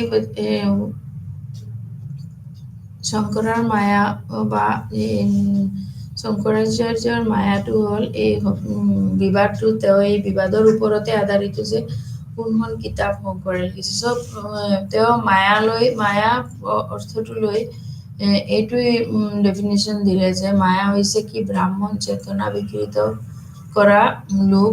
কৰা সীমিত সহায়ক আৰু মায়া অবৰ্ণনীয় বা যাক অস্তিত্বহীন বা দুটা হিচাপে শ্ৰেণীবদ্ধ কৰিব নোৱাৰো বুলি সংজ্ঞায়িত কৰা হয় মায়াক তাৰপিছত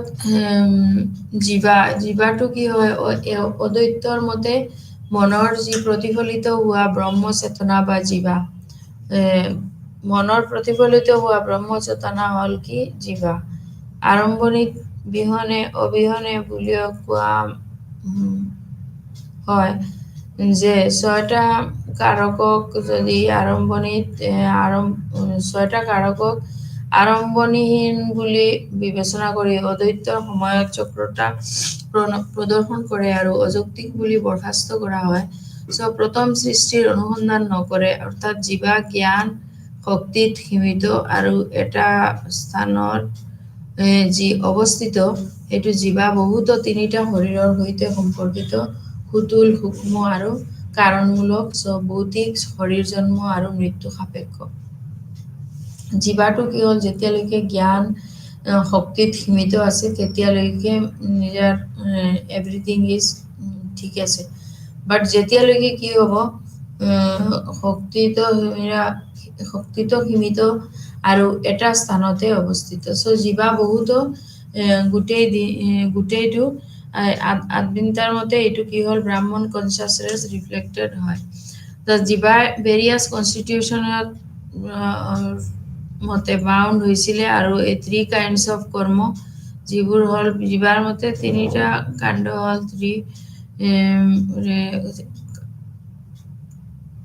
এইবোৰ হ'ল 3 kinds of Sanchita, Prabadha and Agni. So Sanchita karma is the result of post-action যিবোৰ yet to fructility. তাৰপিছত Prabdha karma is a fertilized result and that is experienced now as the Agni karma is the result of action and gained by future action. Agni karma to ki hol jeneka karma hobo teneka ফল হ'ব এইটোৰ ওপৰতে এইটো ফিউচাৰৰ ওপৰতে ফিউচাৰৰ ওপৰতে dependent হৈ আছে so যেনেকা কৰ্মফলৰ নিচিনা সো অদ্বৈতৰ মতে কি হয় মনত প্ৰতিফলিত হোৱা ব্ৰহ্ম চেতনা হ'ল জীৱা আৰু জীৱাৰ আৰম্ভণি বিহীনে এইটো অযৌক্তিক বা চক্ৰৰ যি প্ৰদৰ্শন এইখিনি বৰখাস্ত কৰা সো দ্যাট মিন্স হোৱাট জীৱাৰ তাৰপিছত হ'ল জগতটো কি হ'ল অভূতপূৰ্ব ব্ৰহ্মাণ্ডৰ উৎপত্তিৰ হিচাপ প্ৰকাৰ বাধ্য এইটো যে অভূতপূৰ্ব ব্ৰহ্মাণ্ড আছে যে জগতখন মানে কি দ্যাট মিন্স হোৱাট ওয়ার্ল্ড জগত মিন্স হোৱাট ওয়ার্ল্ড সো অভূতপূৰ্ব ব্ৰহ্মাণ্ডৰ যিবিলাক সেই ব্ৰহ্মাণ্ডৰ মাজত বহুত বস্তু চলি আছে হৈ আছে দ্যাট মিন্স এইটো কাৰণে তাক কি বুলি কোৱা হয় অভূতপূৰ্ব ব্ৰহ্মাণ্ডৰ সো এডভাইটিন সকলে ৰূপান্তৰ বিবেকানন্দৱালা বিভাৰ্ত্ৰবোধ তত্ত্বৰ পোষকতা কৰে সো এই এডভাইন সকলে এইটো বস্তু পোষকতা কৰিছিলে আৰু এই তথ্য অনুসৰি তেওঁ কাৰণটোৰ কোনো পৰিৱৰ্তন নোহোৱাকে এক প্ৰভাৱ বিস্তাৰ কৰিছিলে সো ব্ৰাহ্মণ হৈছে কি এক অবষ্ট্ৰাটাম যাৰ ওপৰত পৃথিৱীখন দেখা যায় কিন্তু যাৰ ব্ৰাহ্মণ পৃথিৱীখন দেখা যায় বিশ্ব ব্ৰহ্মৰ পৰা স্বাধীন হৈ অস্তিত্ববান নহয় সো পৃথিৱীৰ আবিৰ্ভাৱ কাৰণ হৈছে মায়া যি পৰিৱৰ্তন মাজেৰে যায় আৰু সেয়ে হৈছে পৰিৱৰ্তন ভৌতিক ৰাখে সো দ্যাট মিন্স হোৱাট বিশ্ব ব্ৰহ্মৰ পৰা স্বাধীন হৈ যি অস্তিত্ববান হয় আৰু পৃথিৱীৰ আবিৰ্ভাৱৰ কাৰণ হৈছে মায়া বা যি পৰিৱৰ্তনৰ মাজেৰে যায় আৰু সেয়ে হৈছে পৰিৱৰ্তনশীল ভৌতিক কাৰণৰ এটা যি আমি তাক কি ক'ব পাৰো পৰিণামী উপাদান কাৰণ বুলি ক'ব পাৰো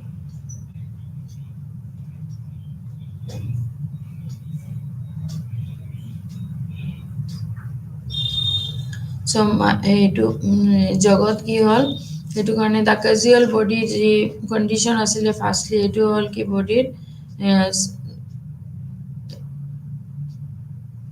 এটা হ'লেও অভূতপূৰ্ব ব্ৰহ্মাণ্ডৰ হিচাপ প্ৰকাৰ বাবে তাকে পৃষ্ঠপোষকতা কৰা হৈছিলে তাৰপিছত হ'ল কি লিবাৰেশ্যন তো লিবাৰেশ্যন মিন্স হোৱাট আত্ম অজ্ঞতাৰ বাবে বা আত্মাৰ প্ৰকৃতি মিহলি যায় যাৰ ফলত বন্ধন হয় আৰু আত্মৰ প্ৰকৃতি হৈছে চিৰন্তন অমৰ বিশুদ্ধ তাৰপিছত সীমাহীন এণ্ড আনন্দময় ইত্যাদি সো আত্মাৰ প্ৰকৃতি হৈছে অচিৰন্তন নখৰ অশুদ্ধ সীমিত দুখী ইত্যাদি সো আত্মৰ প্ৰকৃতি মিছাকৈ আত্মলৈ এইবোৰ সাধাৰণত হয় আৰু লগতে এইবোৰ আত্মাৰ প্ৰকৃতি বা অৰ্থাৎ অস্তিত্ব আৰু চেতনা মিছাকে স্থলে ৰূপান্তৰিত হয় সো এই অতিৰিক্ত আৰোপণ হৈছে কি বন্ধনৰ কাৰণ আৰু বন্ধন হৈছে আত্মা অজ্ঞতাৰ বাবে ব্ৰাহ্মণ উপযুক্ত এণ্ড অনুপযুক্ত দুটাই হ'ব পাৰে চ' আত্ম অজ্ঞতাৰ বাবে আত্ম আৰু আত্মৰ প্ৰকৃতি মিহল যেতিয়া মিক্স হৈ যায় তেতিয়াহে বন্ধন হয় চ' আত্মৰ প্ৰকৃতি হৈছে কি চিৰন্তন অমৰ বিশুদ্ধ উম, এ, সীমাহীন আনন্দময়ী ইত্যাদি চ' আৰু আত্মাৰ প্ৰকৃতি হৈছে কি মিছাকৈ আত্মকে স্থানান্তৰিত হয় আৰু দুখী ইত্যাদি চ' আত্মৰ প্ৰকৃতি মিছাকৈ আত্মলৈ স্থানান্তৰিত হয় আৰু লগতে আত্মৰ প্ৰকৃতি অৰ্থাৎ অস্তিত্ব আৰু চেতনা মিছাকৈ হ'লে ৰূপান্তৰিত হয় চ' ৰূপান্তৰিত হয় এই অতিৰিক্ত আৰোপণ হৈছে বন্ধনৰ কাৰণ আৰু বন্ধন হৈছে আত্মজ্ঞতাৰ বাবে ব্ৰহ্মৰ ওপৰতে আৰোপ কৰা এক ত্ৰুটি আৰু সেয়েহে কেৱল জ্ঞানের মুক্তিৰ উপায় লিবাৰেশ্যনত চ' মুক্তি বা মোক্ষ আমি আগতেও পাইছিলোঁ মোক্ষটো কি হয় বিশুদ্ধকৰণ মোক্ষ মিনছ হোৱাত তাতে 4টা ষ্টেপ ধৰ্ম অৰ্থ তাৰপিছত মোক্ষ দেন এইবোৰ পাৰ্ট আমি আগতে পাইছিলোঁ চ' সেই মোক্ষটো ইয়াতে মোক্ষ হয় ডেট হোৱাত মুক্তি বা মোক্ষ বিশুদ্ধকৰণ নহয় আৰু বেলেগ ধৰণে কৰা নকৰাৰ বা কৰাৰ কোনো দৰকাৰে নাই চ' বিকল্প নাই আৰু এইটোৰ চ' মোক্ষ বিশুদ্ধকৰণ নহয় মুক্তি means what this is moksha means is a last part that in তেওঁ এই লাষ্ট পাৰ্টৰ মাজত কি হ'ব যিবোৰ মুক্তি বিচাৰিছে যেনে কিছুমান যেনেকৈ গৌতম বুদ্ধ কোৱা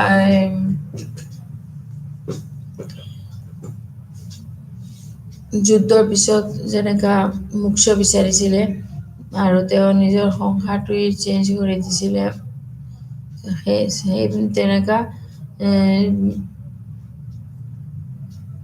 পুৰুষ বা অত্যন্ত নহয় কৰ্তা বা বিষয়ৰ ওপৰত নিৰ্ভৰশীল সেইকাৰণে কোনো উপাসনা বা বক্তা বা য়াজনা নাই চ' কোনো কাৰ্যই আপোনাক মুক্তিৰ দিশে লৈ যাব নোৱাৰে মুক্তি হৈছে অপ্ৰজ্ঞ আৰু তাৎক্ষণিক ধাৰণা ই হৈছে প্ৰকৃতিৰ উপলব্ধি চ' মুক্তি বা মোক্ষ হ'ল কি বিশুদ্ধকৰণ নহয় আৰু বেলেগ ধৰণে কৰা নকৰাৰ বা কৰাৰ কোনো বিকল্প নাই চ' কিয়নো ই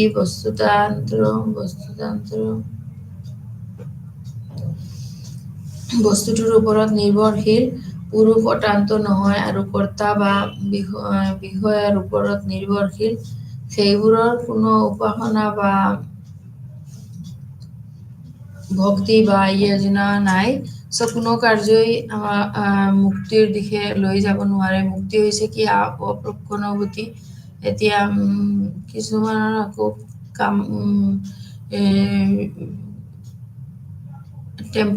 কিছুমানে আকৌ টেম্পৰাৰীলি যি উপাসনাৰ জৰিয়তে ভক্তি বা এইবোৰ ধ্যান কৰিছিলে কিন্তু এইবোৰৰ ইনক্লুড কৰা হোৱা নাই কমপ্লিটলি এইটো বস্তুটো যি মোক্ষৰ লগত চ' কিছুমান বস্তুত তেনেকুৱা পুৰুষ যে তেওঁই অত্যন্ত নহয় বা অত্যন্ত নহয় তেওঁ যে কৰ্তা বা বিষয়ৰ গোটেইখিনি কৰিব পাৰিব সেইকাৰণে সেইটো পচিবল নহয় চ' মুক্তি হৈছে কি অপ্ৰজ্ঞ তাৎক্ষণিক ধাৰণা আৰু ই হৈছে প্ৰকৃতিৰ উপলব্ধি অদ্বৈতৰ মতে কি জ্ঞানৰ দূৰৱৰ্তী উপায় হৈছে কি কাৰ্য আৰু ধ্যান যি মনৰ বিশুদ্ধতা বৃদ্ধি কৰে আৰু নিকটতম হৈছে 4 গুণ চ' 5 নম্বৰটো কি হ'ল এইটো হ'ল যেনে বিবেকা নিকটতম অৰ্থ হৈছে কি 4 গুণ অৰ্হতা আৰু যেনে বিবেকা বা চিৰন্তন বা ক্ষণস্থায়ী বৈৰাগ্য বা সাংসাৰিক লাভালাভৰ প্ৰতি অসন্তুষ্ট সেইবোৰহে হ'ল কি উভতা বা মুক্তিৰ তীব্ৰ আকাংক্ষা চ' নিকটতম হৈছে কি 4 গুণ অৰ্হতা যেনে বিবেকা বা চিৰন্তন আৰু ক্ষণস্থায়ী বৈৰাগ্য হ'ল মোক্ষৰ পিছত যেতিয়া মানুহে মোক্ষ বিচাৰে তেতিয়াহে বৈৰাগ্যটো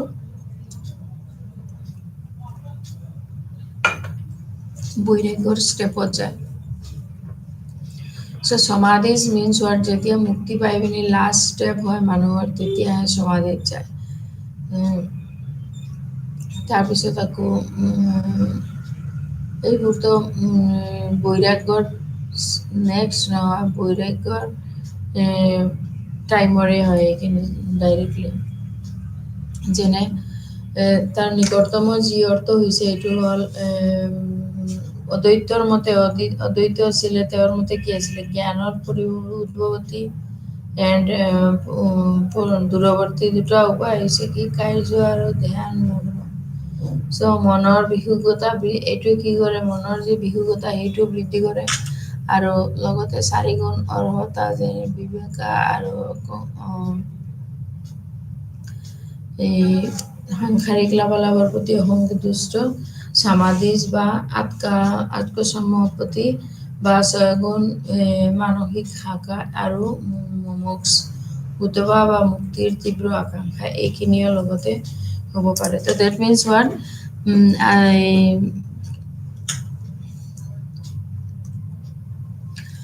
চন্দ্ৰজ্ঞ আৰু সদ্বিদ্যা শাখা তাকো পিতৃ উড়কলকা আৰু পুত্ৰ সেবেত তাকো মাজত এক সংলাপ কৰা হয় আৰু সংলাপটোৱে আন কোনোবাক জনা যায় যদি কোনোবাক জনা যায় জানি সূচিত কৰিবলৈ মুকলি কৰে কিন্তু উড়কলকা ব্ৰাহ্মণ আৰু এইটো বিশ্ব ব্ৰহ্মাণ্ডৰ কাৰণ হিচাপে বৰ্ণনা কৰি যি শনি বা অস্তিত্ববান বুলি প্ৰকাশ পায় চ' মহাবাক্য তাত তত্ত্ব আসিৰ জৰিয়তে তেওঁৰ পুত্ৰ সেবেতাকো কথা উল্লেখ কৰি বেটাকেতো কথা নাম আছিলে চ' বেটাকটোৰ কথা উল্লেখ কৰি কি কৰিছিলে তেওঁ পুত্ৰ যে সেবেতাকোৰ কথা উল্লেখ কৰি কয় যে আপুনিয়ে সেইটো চ' সেইটো means what TET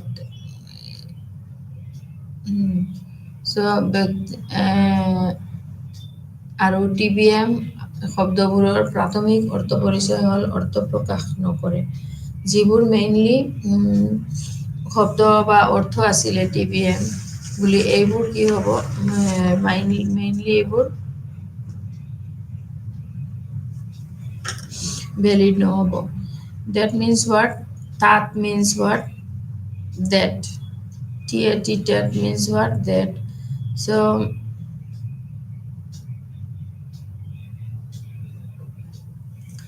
directly identity of the individual self আৰু ব্ৰাহ্মণ এইটো revealed from the maya হয় so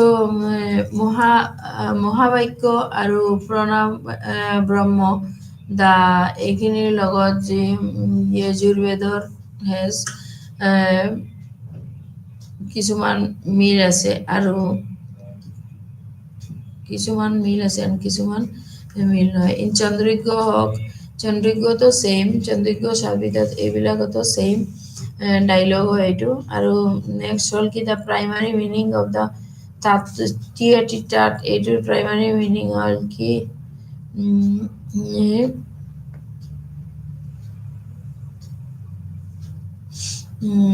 that refers হ'ল কি ব্ৰাহ্মণ মানে that tat বুলি কোৱা হৈছে যদিও ইয়াতে এইটোৰ মিনিং হ'ল that that so এইটো ৰেফাৰ্ছ হ'ল কি ব্ৰাহ্মণ আৰু who is defined as consciousness reflecting in maya এইটো কি হ'ল ডিফাইন কৰা হ'ল এটা consciousness reflecting maya bully so that Tavam Asi. That means what it refers to the son Svetakatsakur and says you are that.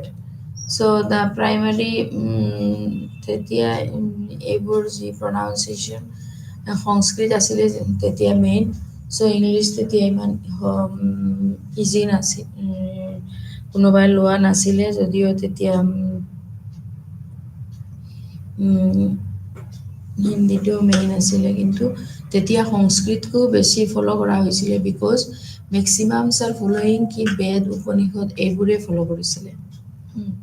চ' the primary meaning of the word এইটো হ'ল, ডেটৰ মিনিংটো কি হ'ল Brahman, and who is defined as consciousness reflecting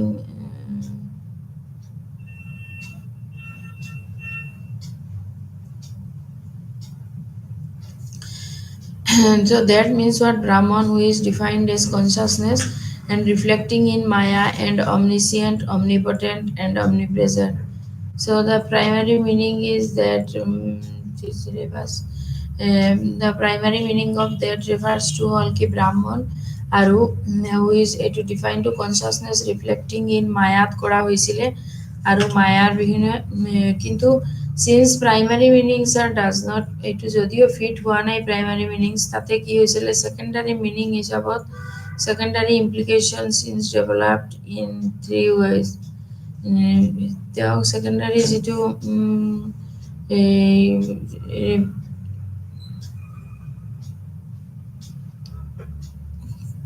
meaning to secondary implication is secondary meaning to mainly secondary implication of develop কৰা হৈছিলে, আৰু তাতে মেইনলি তিনিটা পাৰ্ট আছিলে, তিনিটা এইটো আকৌ তিনিটা ভাগ দিয়া হৈ গৈছিলে। এই তিনিটা চন্দ্ৰজ্ঞ সৎবিদ্যা এইটো DBM বুলি আপুনি বুলি শব্দটো প্ৰাথমিক অৰ্থ পৰিচয়ৰ প্ৰকাশ নকৰে। চ' চন্দ্ৰজ্ঞ এণ্ড সৎবিদ্যা এইবোৰ থাকাত আকৌ অলপ ডিফাৰেঞ্চো আছে এইখিনিতে। তাৰপিছত টেট, এতিয়া আমি টেট এই শব্দটোৰ প্ৰাথমিক অৰ্থ হৈছে কি ব্ৰাহ্মণ, যাক মানে মায়া প্ৰতিফলিত হোৱা চেতনা বুলি সংজ্ঞায়িত কৰা হয়, আৰু সৰ্বজ্ঞ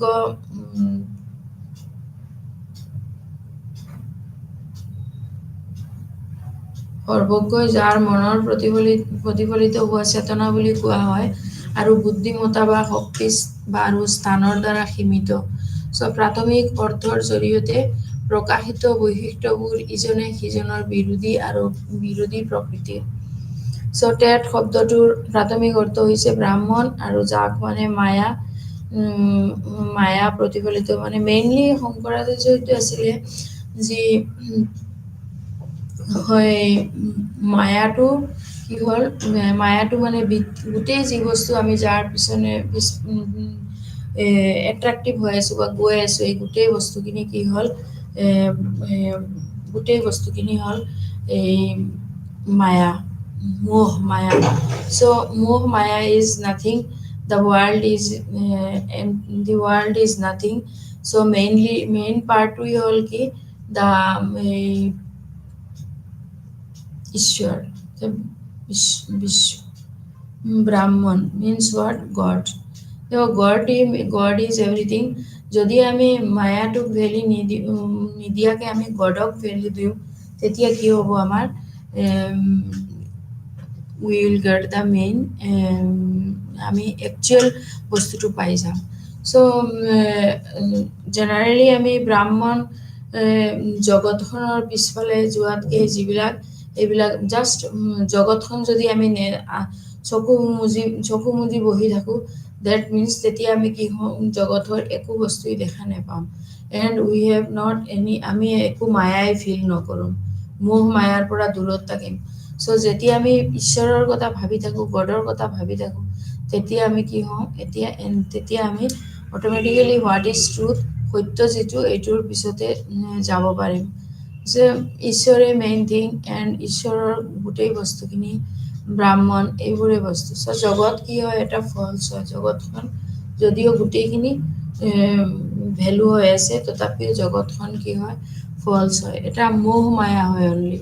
যি বস্তুৰ পিছতে আমি যিমান গৈ থাকিম, সিমানে কি হ'ব, আমি সেইটোৰ ফালে গৈয়ে থাকিম। চ' মোহ মায়া যেতিয়া আমি এৰি দিম, তেতিয়া কি হ'ব, তাতে একো মায়াই আমি তেনেকুৱা গৈ নাথাকিম। চ' যাৰ মনৰ প্ৰতিফলিত হোৱা চেতনা বুলিও কোৱা হয়, আৰু বুদ্ধিমত্তা, শক্তি আৰু স্থান মেইনলি আমি পাৰ্চিভ কৰিব পাৰোঁ। যদি আমি পাৰ্চিভেই নকৰোঁ, একো দেখাই নাপাওঁ, that means what? It is for us, it is for valueless. চ' আমি এইখিনিৰ লগত লৈতে প্ৰাথমিক যি অৰ্থৰ জৰিয়তে যি প্ৰকাশিত বৈশিষ্ট্যবোৰ ইজনে সিজনৰ বিৰোধী আৰু বিৰোধী প্ৰকৃতিৰ এইবোৰ বস্তুই কি হয় মেইন হয় সো ইয়াতে এই শব্দটোৰ মাজত তাতে ষ্টেজ আছে কেইটামান তিনিটামান ষ্টেজ দিয়া হৈছিলে সো এই ষ্টেজবোৰ আমি এতিয়া প্ৰথম পৰ্যায়টো টেট প্ৰমাণক আৰু TBM জীৱাত্মা পৰিচয় অসম্ভৱ সো যেহেতু প্ৰাথমিক অংশ খাপ নাখায় আমি গৌণ অৰ্থ প্ৰয়োগ কৰোঁ যেতিয়া ফাৰ্ষ্টত প্ৰাইমাৰীটো খাপ খোৱা নাই দ্যাট মিনছ হোৱাট তেতিয়া আমি তাৰ গৌণ অৰ্থটো প্ৰয়োগ কৰিম আৰু গৌণ প্ৰভাৱটো তিনিটা পৰ্যায়ত বিকশিত কৰা হয় মেইনলি গৌণ প্ৰভাৱটো সো ফাৰ্ষ্ট পৰ্যায়টো হ'ল কি সামান্য দিকৰান্য আৰু অপজিনেল বুলি ব্যৱহাৰ কৰা হ'ব এইটো ফাৰ্ষ্ট যিটো হয় এইটো এপজিশনেল ইউসেজ বুলি মানে কোৱা হ'ব নিউজ টু ওয়ার্ডস এটা হল গ্রামাটিক্যাল কোঅর্ডিনেশন রেফার্স করা হল এটা আৰু হুইচ এটা হল কি হোয়াইট লোটাস আৰু টু ওয়ার্ডস এটা হল যেটো হল grammatically refers to some lawful words so similarly the words hol ki that and tibam are এটা এপজিশন সো প্ৰথম পৰ্যায়ত যেটো আমি প্ৰথম পৰ্যায়ত তাক সামাজিকৰণ আৰু বা এপজিশনেল ব্যৱহাৰ বুলি কোৱা হয় য'ত ব্যাকৰণগত সমন্বয়ত থকা দুটা শব্দই একেটা স্থানক বুজায় যেনে উদাহৰণ স্বৰূপে বগা পদম ফুল হৈছে কি দুটা শব্দ যাক ব্যাকৰণবাতে সমন্বিত কৰা হয় ইয়াৰ অৰ্থ হৈছে একেটা ফুল বগা পদম that means what white flower এটো এটা শব্দত নহব এটা শব্দ হলে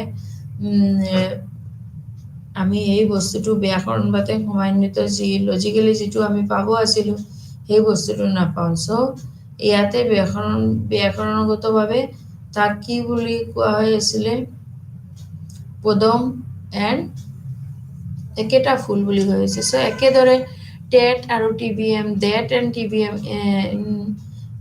এই শব্দবোৰ অপসাৰণগত আছে আৰু সেয়ে একেটা স্থানত বুজায় কিন্তু অৰ্থ শব্দটো ইজনে হিজনৰ বিৰুদ্ধে মিনিংটো কি হ'ব ইজনে হিজনৰ এগেইনষ্টত হ'ব so that and TBM that means TBM means what to me that means what to me মানে he and you like this so eto do not convey the meaning of identity তাতে পৰিচয়ৰ একো আইডেন্টিটি নেদেখুৱায় এইটো বস্তু so that means what আৰু তুমি means এটো এইখিনিতে কি হয় এটা প্ৰাইমাৰী মিনিংস আৰু words that and to be এটো কি হ'ব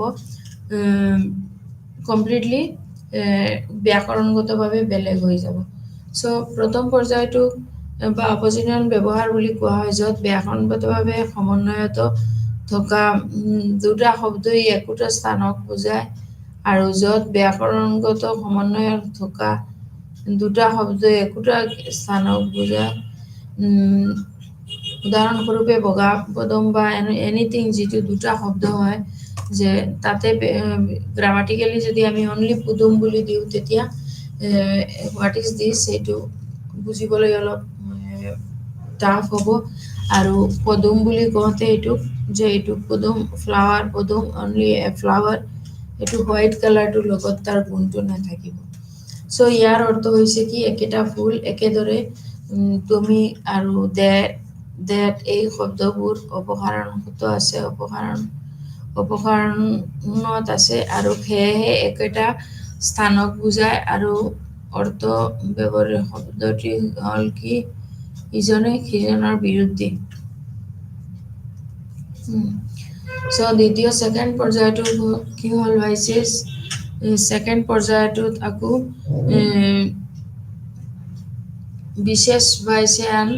বিশেষ বিষয়নৰ সম্বন্ধ বা যোগ্যতা অৰ্জনৰ সম্পৰ্ক বুলি কোৱা হয় সো এই ইয়াতে এটা অৰ্জনৰ যোগ্যতা অৰ্জনৰ মাজত যেটো সম্পৰ্ক এইটো বুলি কোৱা হৈছে এই অৰ্থ শব্দটোৱে কোৱালিফায়াৰ হিচাপে কাম কৰে এইটো শব্দটোৱে আৰু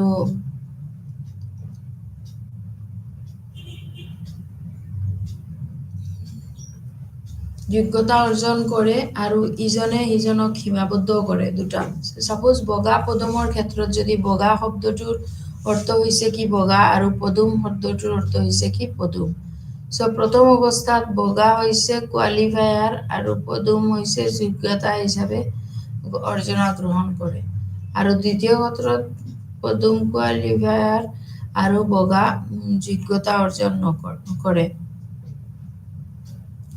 সো এই বস্তুটোৰ আকৌ দুটাৰ মাজত যি বহুত ৱাৰ্ড মিনিংছ সেইটো ডিলিমিট ইচ আদাৰ ডিলিমিটছ হৈ আছে আৰু সেইটো কাৰণে এইটো বস্তুটো একে নহয় so that means what the primary meaning of the word that refers to Brahman and who is defined as consciousness এইটো বুজোৱা হৈ আছে তাতে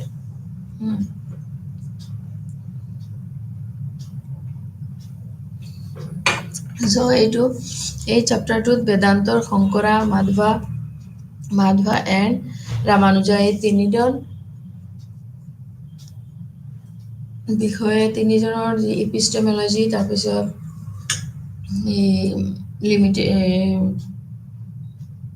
লিবাৰেশ্যন এইবোৰ বস্তু আলোচনা কৰা হৈছে আৰু মেটাফিজিকেল যি অপশ্যন এইটো চ' চেপ্টাৰটো অলপ দীঘলীয়া হয় সেইটো কাৰণে আমি জাষ্ট শংকৰাৰখিনি আজি আলোচনা কৰিম আৰু নেক্সট ডেট মাধৱ এণ্ড ৰামানুজাৰখিনি আলোচনা কৰিম চ' তৃতীয় পৰ্যায়টোৰ কি হ'ল সম্বন্ধ হ'ল লক্ষ্য আন ইয়েলকাছ এণ্ড সূচক সংকৃতি তাৰপিছত তৃতীয় পৰ্যায়ত আৰু লক্ষণ বা সূচক সূচিত সম্পৰ্ক বুলি কোৱা হয় চ' আগতে উল্লেখ কৰা অনুসৰি লক্ষ্মণ তিনি প্ৰকাৰৰ আছিল একচেটিয়া সামগ্ৰিক আৰু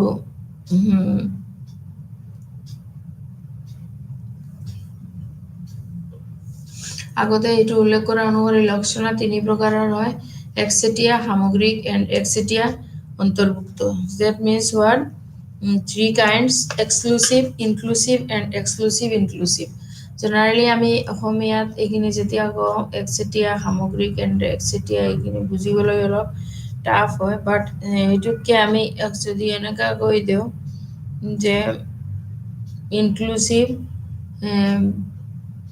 ফাৰ্ষ্টৰটো হ'ল কি ইনক্লুচিভ এণ্ড ছেকেণ্ডটো হ'ল এক্সক্লুচিভ তাৰপিছত হ'ল নেক্সটটো হ'ল এক্সক্লুচিভ ইনক্লুচিভ মানে একচেটিয়া তাৰপিছত তাৰপিছত হ'ল একচেটিয়া অন্তৰ্ভুক্ত চ' তিনিটা তাতে তিনি প্ৰকাৰৰ আছিলে সম্বন্ধৰ ৰিলেশ্যন চ' তৃতীয় পৰ্যায়ৰ সম্বন্ধ ইলেকশ্যনছ বা সূচক সূচিত সম্পৰ্ক বুলি কোৱা হয় আৰু আগতে উল্লেখ কৰা অনুসৰি লক্ষণা তিনি প্ৰকাৰৰ একচেটিয়া সামগ্ৰিক আৰু একচেটিয়া অন্তৰ্ভুক্ত এইখিনি জাষ্ট এইটোত এক্সাম্পল আমি এটা দিব পাৰোঁ সাপোজ ৱেল ইজ ৱাকিং well walking does not make sense এইটো well walking does not make a sense well is walking it does not make a sense it is the primary meaning of the word well hol ki unsuitable means and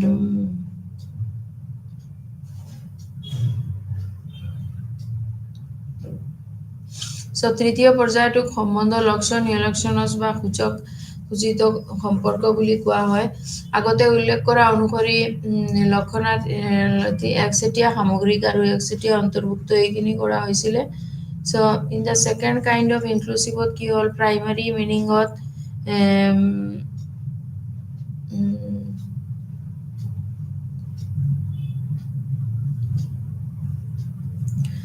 the third implications or process are known as exclusive inclusive wherein one part of the primary meaning is retained and another part is given in resulting the identity knowledge. It would give a third implication process same as like before. So the third implications or process of all known as exclusive inclusive, wherein one part of the primary meaning is related and retained and another part is so one part was retained. যে fourth নম্বর হল one part এটা ভাগ কি করা হল written করা হয়ে গেল so and this for instance suppose এটা ঘটনার as an example a person meets his friend after many years and recognizes as him this is that দেবদন্ত এজন মানুহ বহুত টাইম পিছত যদি এজ এন এক্সাম্পল অহাৰ পিছত এজন মানুহক চিনাকি মানুহক দেখি পেলাই চিনি নাপাব এটলিষ্ট হাফ পাৰ্চন নহ'লে ৰেডিজনী তৃতীয় পৰ্যায়ৰ যোনটো এইটো সম্বন্ধত যোনটো থাৰ্ড পাৰ্চন তেওঁ ডাইৰেক্টলি এইটো ক'ব পাৰে যে these are not in this refers to Devadatta in present times. ক'ব পাৰে that this is the Devadatta introduced as an introduction. এজন মানুহক ইন্ট্ৰডাকশ্যন কৰাই দিব পাৰে বাট ৱাইফ এইটো যোনটো লাইফৰ মাজত যি আমি ভেলু দিওঁ তাক মেইনলি মোহ মায়াৰ পৰা দূৰত এৰি পেলাই just what we C and what we accept এই বস্তুখিনি আমি ঈশ্বৰৰ লগতে ভেলু দিব পাৰোঁ বেছিকৈ হোৱাট ইজ ইম্পৰ্টেণ্ট ফৰ আছ চ' তৃতীয় পৰ্যায়ক এইটো আছিলে তাৰপিছত আকৌ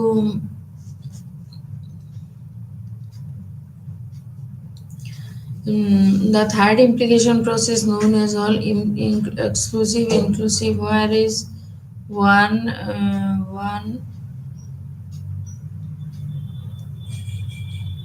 প্ৰথম অৱস্থাত বগা হৈছে কি কোৱালিফায়াৰ আৰু পদম হৈছে যোগ্যতা অৰ্জন এইটো এক্সাম্পলত মানে এটা হ'ল কি কোৱালিফায়াৰ আৰু এটা হ'ল যোগ্যতা অৰ্জন এইটো থাকিব লাগে এইখিনি আছিলে শংকৰাৰ পাৰ্টত এইখিনি আছিলে তাৰপিছত আমি লাষ্টলৈকে ছেইম মেনাৰত আকৌ ডেট এণ্ড তুমি এইখিনি এই দুটা ৱাৰ্ডত এক্সক্লুডেড আৰু consciousness behind that and along is retained এটাক এইটো আকৌ ৰিটেইন কৰা হ'ল ক'ত এছেঞ্চিয়েলত and thus one pride so এটা arrives all and the consciousness principle thus one arrives at the consciousness of principle আৰু যেটো হ'ল কি true nature of the self so দ্বিতীয় পৰ্যায় আৰু তৃতীয় পৰ্যায়ত এইটো that and তুমি বুলি ইনক্লুড হৈ আছে তাৰপিছত আমি যি আলোচনা কৰিম এইখিনি আছিলে কি মাধৱৰ মতে ছেইম 1238 এডিত জন্ম হৈছিলে আৰু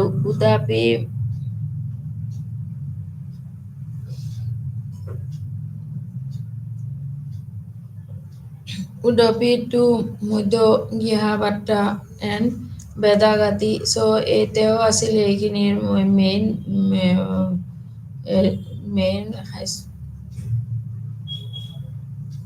ৰিজন আছিলে মাধৱৰ চ' তাৰপিছত মাধৱৰ যি ইপিষ্টমলজিৰ পাৰ্টতো আমি গৈ এইটো বেলেগ পাম আকৌ তাৰপিছত মাধৱৰ মতে যি এইখিনি আছিলে এইখিনিও হ'ব বেলেগ তাৰপিছত মেইনলি যি আমি শংকৰাৰ মাজত তিনিটা পাৰ্ট পাইছোঁ সেইটো হ'ল ভেৰি ভেৰি ইম্পৰ্টেণ্টৰ মাজত এইখিনি হ'ল টেট প্ৰণামাত্ম এণ্ড TBM মানে পৰিচয় অসম্ভৱ আছিলে যেহেতু এইটো প্ৰাথমিক অৰ্থ খাপ নাখায় আৰু আমি গৌণ অৰ্থ প্ৰয়োগ কৰোঁ চ' গৌণ প্ৰতি প্ৰভাৱটো এই তিনিটা পৰ্যায়ৰ বিকশিত কৰা হয় চ' প্ৰথম পৰ্যায়টো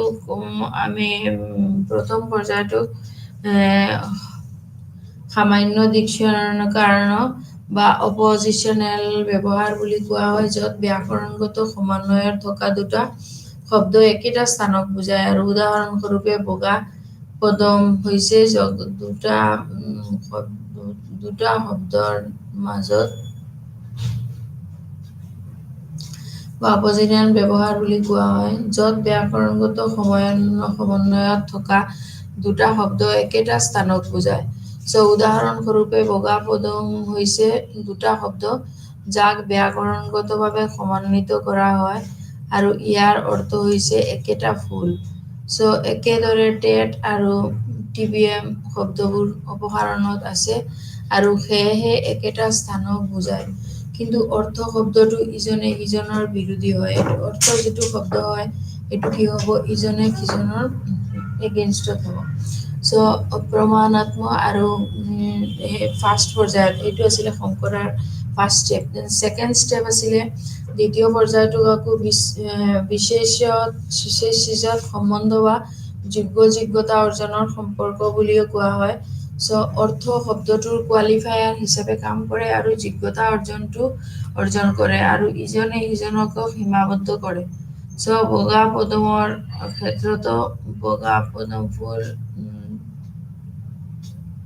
যি পদম এইটোৰ এইটো পইণ্ট কৰা হৈছে। প্ৰথম অৱস্থাত বগা হৈছে কি কোৱালিফায়াৰ, মানে তাৰ কোৱালিটি এইটো হয় বগা যে এইটো ইম্পৰ্টেঞ্চ। আৰু পদম শব্দটো হ'ল অৰ্জন কৰে, বাট এইটো হ'ল কি just age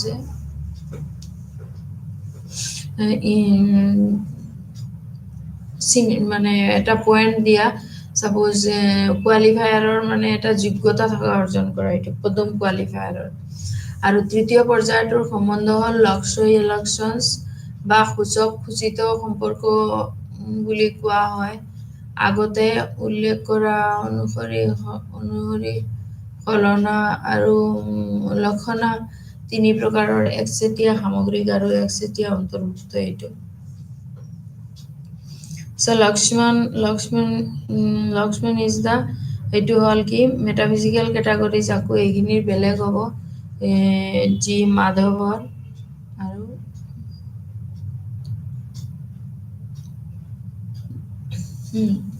that means what, শংকৰাৰ যিটো ভিউ আছিলে এইখিনি কমপ্লিটলি বেলেগ আছিলে মাধৱৰ পৰা, আৰু তাৰপিছত ৰামানুজৰ পৰাও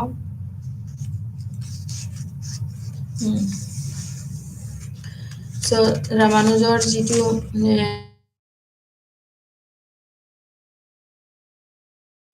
ফিলচফি অফ শংকৰা, এইটো চেপ্টাৰতে মেইনলি শংকৰা, ৰামানুজৰ আৰু মাধৱ এই তিনিটাৰ ফিলচফিৰ বিষয়ে আলোচনা কৰা হৈছে। Epistemology discussed in metaphysical categories are defined and examined separately. এইটো চেপ্টাৰত এই ইউনিট 21 তিনিটা চেপ্টাৰ যি আছিলে এইখিনি কমপ্লিটকে বহলাই আলোচনা কৰা হৈছে। আৰু knowledge as a means of liberation and important tenets of আদ্বিতা, তেওঁলোকে আদ্বিতাত জ্ঞানকে মেইনলি ইম্পৰ্টেঞ্চ দিছে। জ্ঞান হ'ল এভৰিথিং এণ্ড এইটো ডিপেণ্ড অন ৰিলিজিয়ন। ৰামানুজাৰ knowledge are means liberation and important tenets of আদ্বিতা, আৰু বেদান্তৰ স্কুলৰ পৰা ডিফাৰেণ্ট হয় এইটো আদ্বিতাটো। ফাইনেলি ৰামানুজাৰ এপ্ৰ'চটো হ'ল কমপ্লিট বেলেগ, আৰু এইটো আমি নেক্সট ডে আলোচনা কৰিম। ৰামানুজাৰ, মাধৱ এণ্ড ৰামানুজাৰ এইখিনি মেইনলি ব্ৰাহ্মণ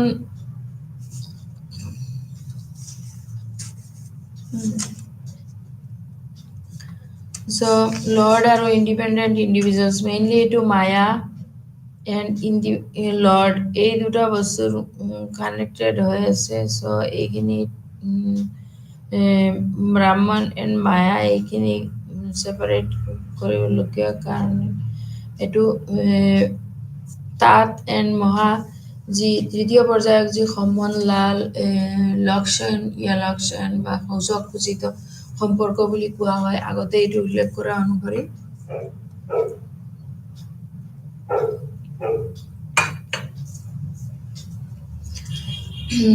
আমি এইটো চেপ্টাৰটো কণ্টিনিউ কৰিম নেক্সট আৰু মাধৱৰটো আলোচনা কৰিম মাধৱ একৰ্ডিং টু মাধৱ দেন ৰামানুজা চ' এই ইউনিটতে এই তিনিটা জেনেৰেল আণ্ডাৰষ্টেণ্ডিং ফিলচফিৰ ওপৰত আলোচনা কৰিছে শংকৰা ৰামানুজা এণ্ড মাধৱ আৰু নেক্সট আমি আজি শংকৰাৰটো আলোচনা কৰিলোঁ নেক্সট আমি মাধৱৰটো আলোচনা কৰিম ছেম চেপ্টাৰত